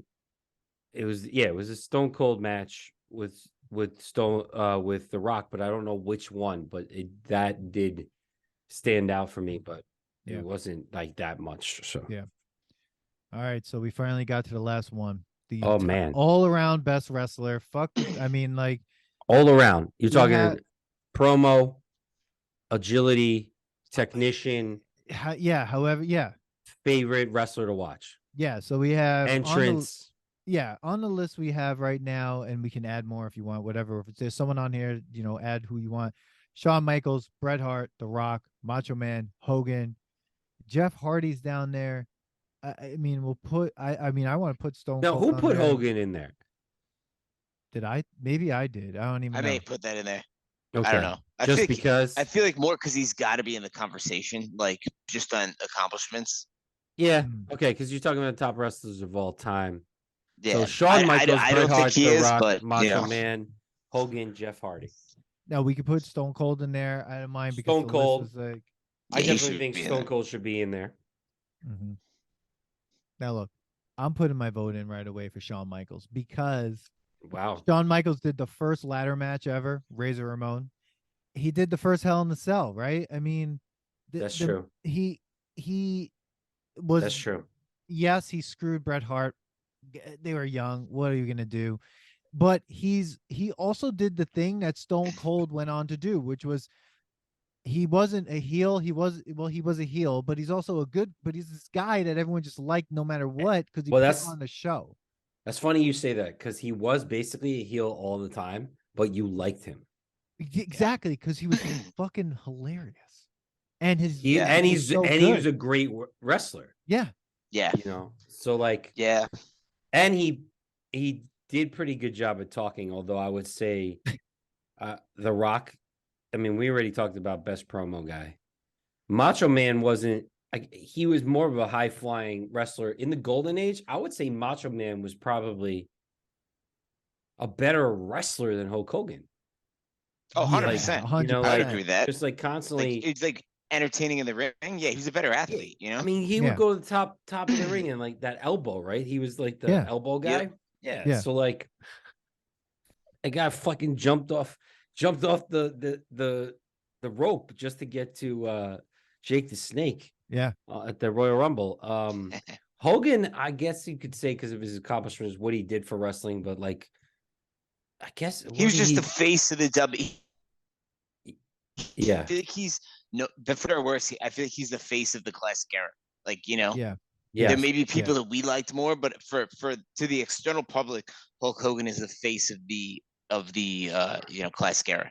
Yeah, he couldn't transcend like Shawn Michaels did. Shawn Michaels was able to go from era to era and then still because like Hulk Hogan couldn't play the heel. No. And he couldn't stay relevant as the good guy. So to me, then you're not that great of a showman because why couldn't he figure out how to stay good and still be like Undertaker did it. Shawn Michaels did it. I mean, so like I would honorable mention Undertaker as well, just because, like, I mean, the man had like one of the longest careers of all time. Yeah, Agreed. definitely. But Pico, I'm gonna have to second your vote, man. Yeah, because I think all like the criteria that we said, like most entertaining, best in the ring. I think Shawn Michaels, like, while he may not, like, you can make the argument that he's not the best at any one of those. I think he is the highest across the board compared to all these guys. Yeah. His fights are entertaining. He's like entertaining outside of the ring. He did that whole thing where he was a heel asshole, but like one you loved. So, he may not have been, the best promos like we talked about, but his promos are awesome. So I just feel like he checks all the boxes across the board, whereas other guys are like so lacking in one area that it takes them out of the all-time best conversation. So I think I have to second the Shawn Michaels one. Yeah. And it's really the athletic ability in the ring, man. It's like that changed the game with him. Oh, absolutely. So you would put, let's say you're putting him against The Rock. As all time? Yeah. I'm putting Shawn. I'm going. Are you putting Michaels. him all the way? Like you're saying with your that criteria, he beats The Rock even. Because I think. Yeah, because I mean, The right. Rock is good. I'm not. I think it's close though, man. It's close. I mean, look, very close. Would The Rock do this? Was unsteady there. Oh my God. That shows. I got also The Rock did not come out to sexy boy. Yeah. No, he didn't sing his own. Well, he said one thing in his own song, but he didn't sing his own song. Yeah, exactly. He didn't put someone through a glass mirror. He didn't. But I'm going Shawn Michaels. I mean, he's the greatest wrestler of all time. I'm with you, man. I think you I'm need going to say watch yes the to documentary. I think I'm going to say yes to that. Okay. I have to agree. Wow. Shawn Michaels. Do we Shawn really have a Michaels. consensus on this topic? Holy That's pretty crazy. shit. I mean, he was one one of my favorite like wrestlers to watch great, all the dude. time. Oh, Yeah, he was so good. He was so great. I just wouldn't dress up like him. No. No, I don't think so. No. It's a little too much. But I do remember Maybe the time Halloween that party. he came in like a he came in, his entrance was he was over the crowd with a fucking zip line. God, I remember and it that. was insane. It was insane. He's out of his fucking mind. And again, you were He's saying like crazy. about his promos. His promos wasn't like, like The Rock can like talk a lot and like scream like and do a lot of like one-offs like very quick. He was more of like a showman. Yeah. And like just even how he moved and made fun of you just like physically. He knew great. how to like his physical. No, I don't want to say physical comedy, but his physical promos were great. They were great. That's why DX was great, because it was all just like it was all action. It wasn't. DX. It wasn't talking. They were like children. Mm-hmm. They like brought like child's play Yeah. into the WWE. It was great, man. Wow. How do we end on a consensus? What are the End chances? on a consensus. People, Yeah. The end of this is. I feel like we're gonna get a lot of like flack for both of these parts of this podcast from the 15 people that listen. But It's good. It's a very subjective topic, man. But Yeah, and you know what? If you're better than us at this, then you're better than us at this. Well, And I mean, you know more things, then who cares? Well, because I'll tell you this: I want to do another episode of like wrestling toys. I'm ready to go. Like, do they pass the test? The wrestling ice cream bar. Did it pass the test? Have you had the wrestling ice cream bar? Shit! I forgot about those. Yeah. No, I have not. I forgot about those, man. Shit. How about wrestling buddies? Do those pass the test? Do I still Wrestling want to body buddies, slam that dude. now? So amazing. That pillow was made of nothing. Nothing. It really Nothing. wasn't. It's cheap Nothing. crap. But This this was so much fun. This was so hell yeah. great. I think we can have like 12 more of these episodes. But always an amazing time having you on, Bill. I mean, this was Thanks for having me, guys, man. It's always great to chat with you guys, no matter what the hell we're talking about. So just go down these tangents. I love it, dude. Oh my God. I mean, this is I can't wait to classic. destroy Jake Gyllenhaal's Oh yeah, It's gonna we're be coming. And amazing. everyone Roadhouse. out there, We got to stop the reboot. They're not. We're not Roadhouse. stopping it. They're gonna do it. And Not my Dalton. Hashtag Not not my my Dalton. Yeah, not we're my gonna Dalton. kill it. We're gonna kill that that show in an episode. I don't understand how they're gonna make it better. Well, They we'll have see. to. They're not. It They're all not. depends on Better. who's directing it. It doesn't matter. There's no Patrick Swayze. The It's only Dunzo, way man. they can make it better is this: if the two directors that made Crank get back together and Crank. they direct the new Roadhouse, I'll then that's fine. I forgot about that movie. Oh, that's a good movie. In a bad way. That movie is so great. Yeah. Oh, we got It's to ridiculous. Yeah. We got to do Crank. Yeah. Crank is fucking crazy. Didn't they make a sequel to it too? Yeah. Yeah. Crank 2. Yeah, he's like, oh, you need to keep your heart rate up, and it's the chick from Road Trip. What's her name? I don't The blonde remember. chick, and he just starts banging his girlfriend in public to like keep his So heart weird. rate going. And then they show It's like a such horse's fucked up, like crazy movie. yeah. Then they show like there's like a big shot of like a horse's dick in it. It's just like that. It's That movie is so weird, dude. Insane. Yeah, people, it's very crazy. Oh my god! Oh, Well, man. this is epic, everyone. We're so glad to be back. 2023 started out so Woo! good. Everybody, tell us what you think. Give us share your opinions, your It thoughts. doesn't matter what you think. We're the best podcast out there. Just deal with it. The Nostalgia Test Podcast is coming. NostalgiaTestPodcast.com, at the Nostalgia Test on Twitter. Oh no, on Instagram and TikTok at Nostalgia Test on Twitter. People, get in touch with us. We're doing this all year. We're coming for you. Live episodes coming. Life episode coming. Everyone, peace, Billy. Later. Peace. Thanks for listening to today's episode. Please subscribe to the Nostalgia Test Podcast to know when new episodes drop.